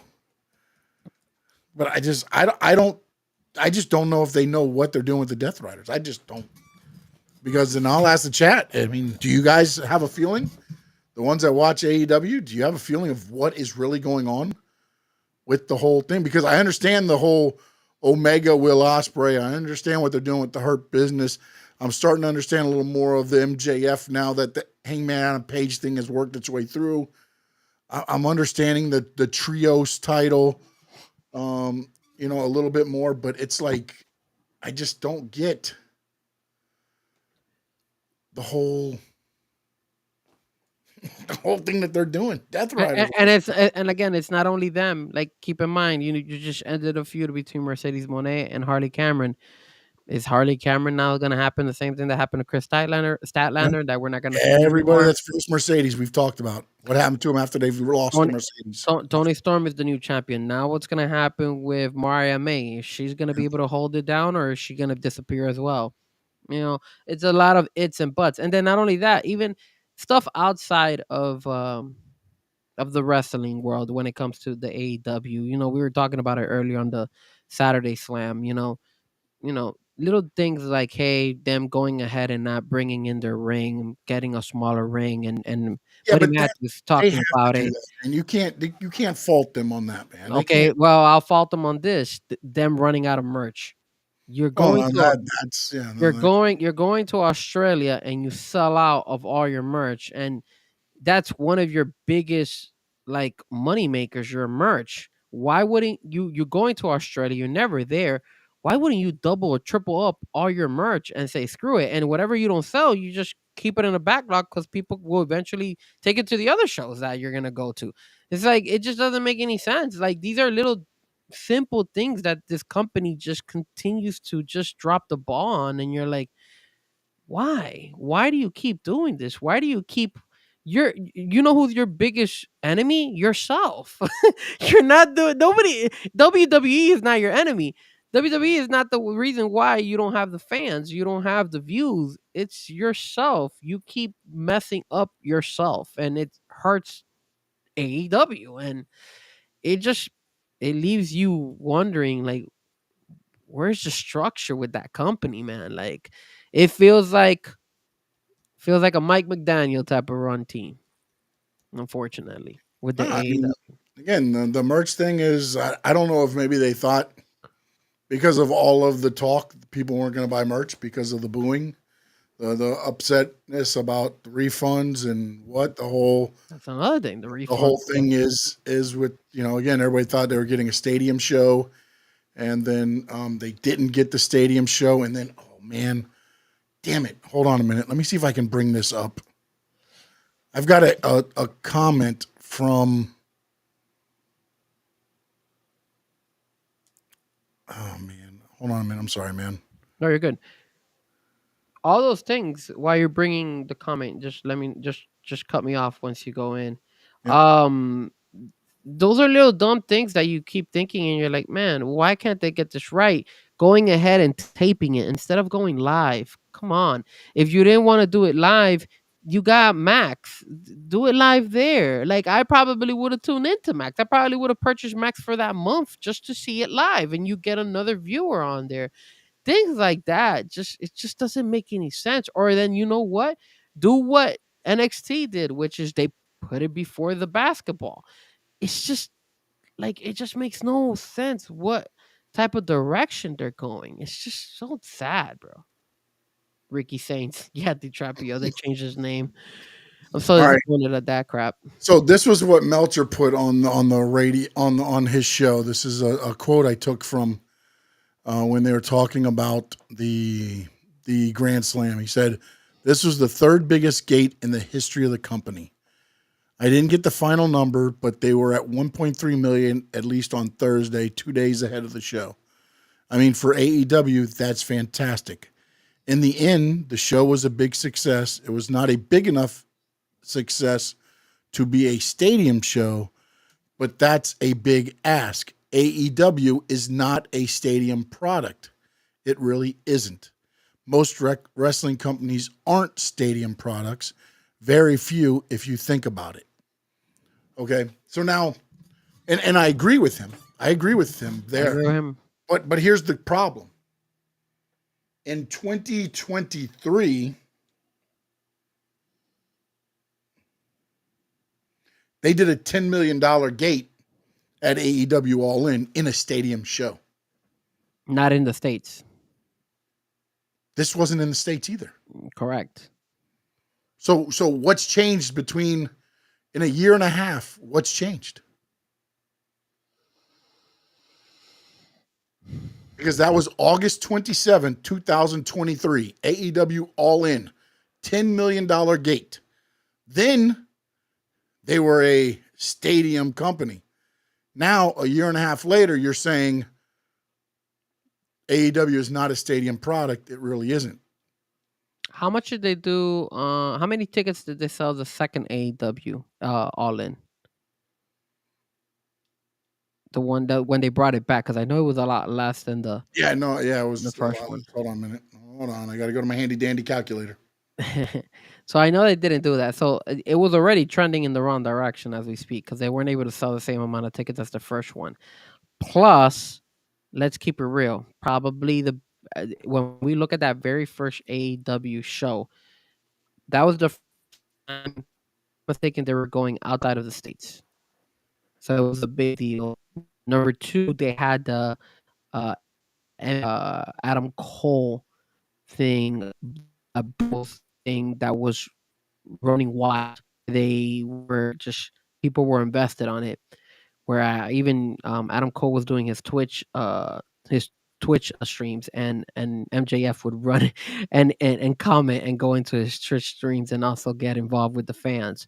So they were invested in that. They don't have a story like that right now.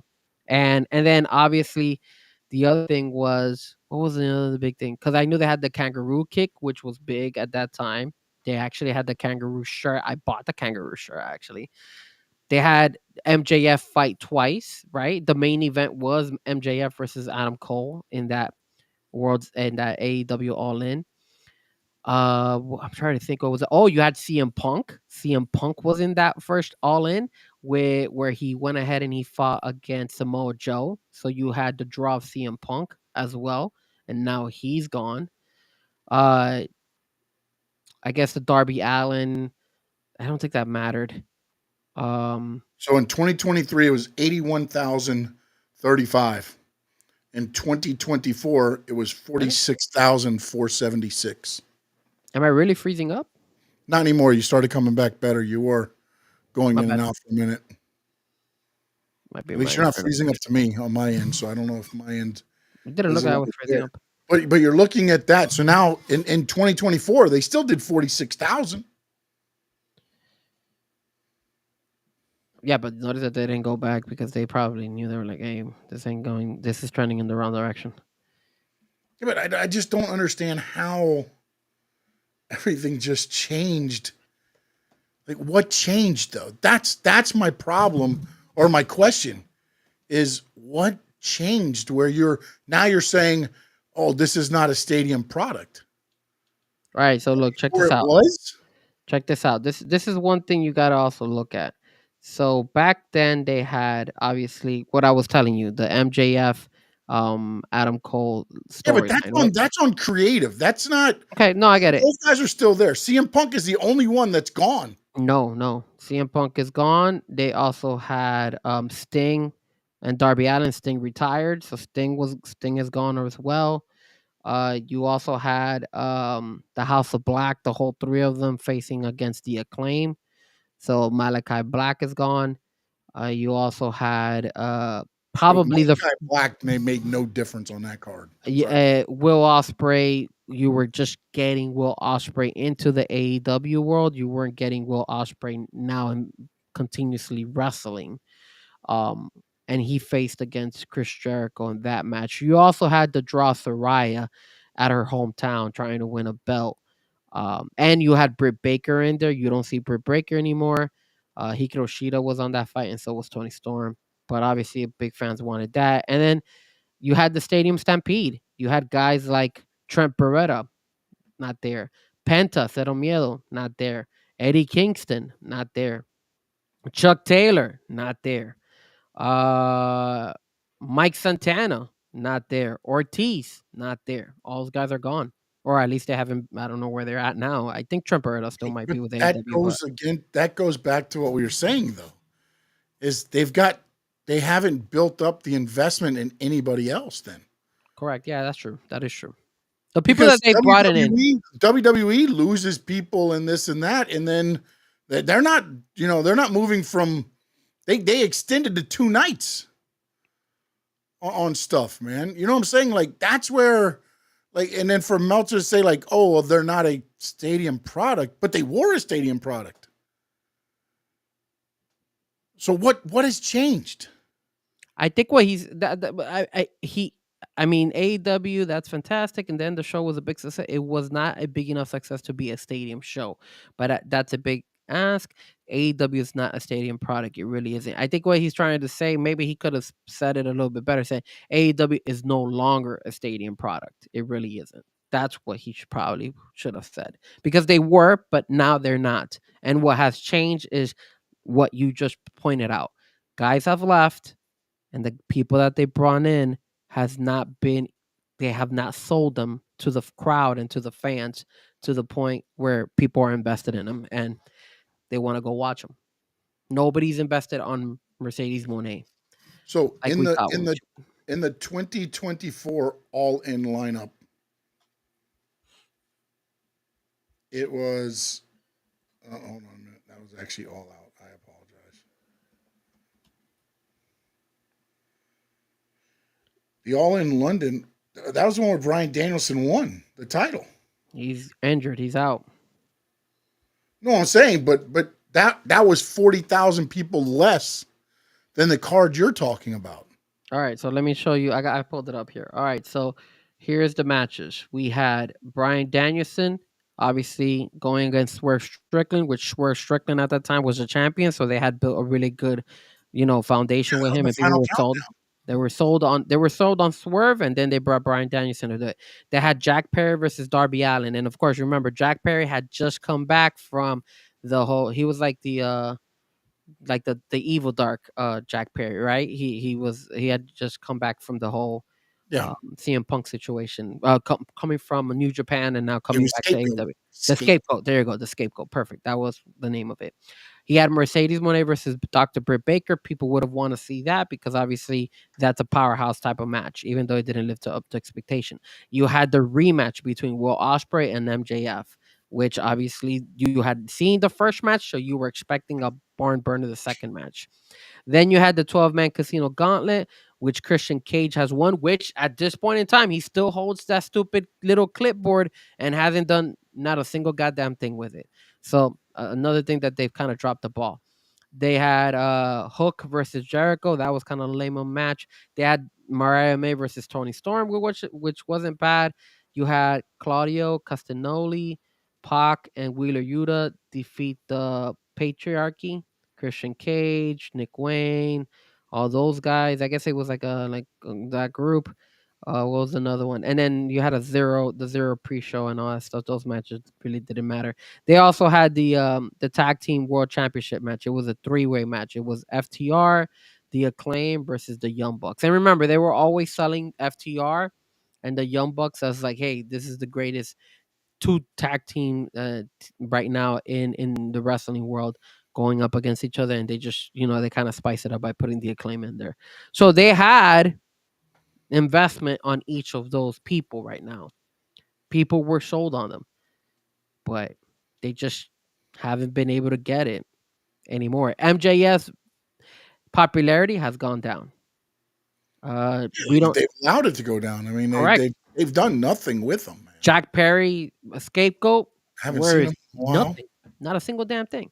Bryan Danielson is hurt. Swerve Strickland has gone down, even though he's in the field with Ricochet, but it has gone down. Darby Allin, he's injured and climbing Mount Rushmore. Everest. Mount Everest, my fault. And then we don't see Britt Baker anymore. She's out. Mercedes Moné is just winning everybody and carries like 15,000 titles on her now. That was the belt, the All American Championship belt. That's the one that MJF had changed from Will Ospreay. Yeah, that was the international title. Correct. And then again, like you said, look, the Christian Cage one. He's won that crap in the clipboard. When is he gonna cash it in? Jesus. All right. Well, I don't know, man. I just don't understand how you had momentum and then you just let it all get away, man. Hey, Tony Khan, my friend. Tony Khan. All right, Frankie Fresco. Let them know where they can see you, sir. You guys are more than welcome to follow me at Frankie Fresco on YouTube. And then obviously on social media, you can follow me at Fresco Music on Instagram, X, Twitch, and on Facebook.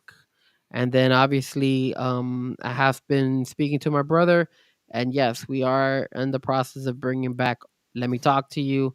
Hopefully, we're gonna bring it back next month. What we're gonna do, what we've decided to do, is that instead of having a show weekly, we're gonna go ahead and do a show every 2 weeks. So we will be announcing when we do our first show. And then obviously every 2 weeks we'll have a show that allows both myself and my brother to kind of be flexible with our other daily stuff that we have to deal with. My brother's working a lot. He's dealing with a lot of things. And then I'm also working a lot. And obviously we got the podcast, the wrestling podcast and all that stuff. So it's a little bit challenging, guys, but I want to bring it back. We want to bring it back because a lot of people have asked us to bring it back. So we're going to do that. Beautifully said, my man. Beautifully said. You can check me out, Stanley Media House Network, right here on YouTube. Also on Facebook. Go like the page.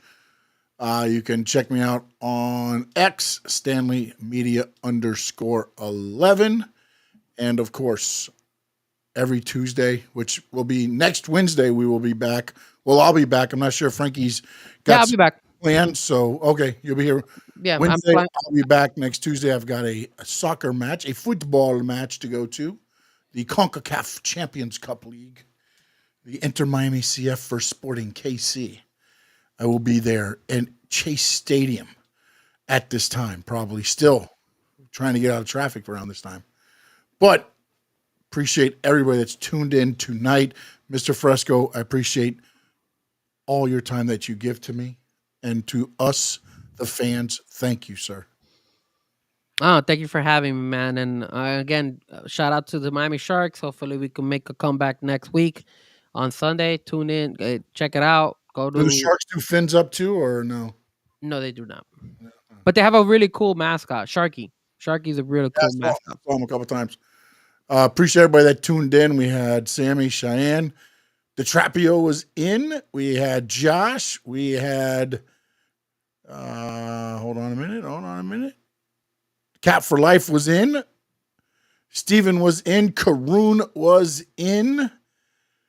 Man. A-Train was in. Rainy Day Podcast. Appreciate you guys. Straight Edge CM Dump. He got into it with, of course, the great, where is he at? CM Dump. Where's CM Dump go? Where'd he go? He I was don't there see him too. right now. He probably went to go take a dump. Yeah, we had Illiterate Grassland was on there with us. No doubt, of course. Appreciate you guys for all being in. My dad was in as well, and I know Stephen Harris was in at the beginning. Terry was in. Forgot. I saw EA Minutes was in for a little bit, in and out. Yeah, 8 minutes as well. So, man, there he is. See him dump was in as well. So we appreciate each and every. Memo was in as well. Thank you. I just saw his name come through as I'm scrolling through, man. Appreciate all the chat. Again, this show was really to get a feel of where we are at as the state of pro wrestling as fans. Wilford Joseph was in as well, as he always is, with the AEW.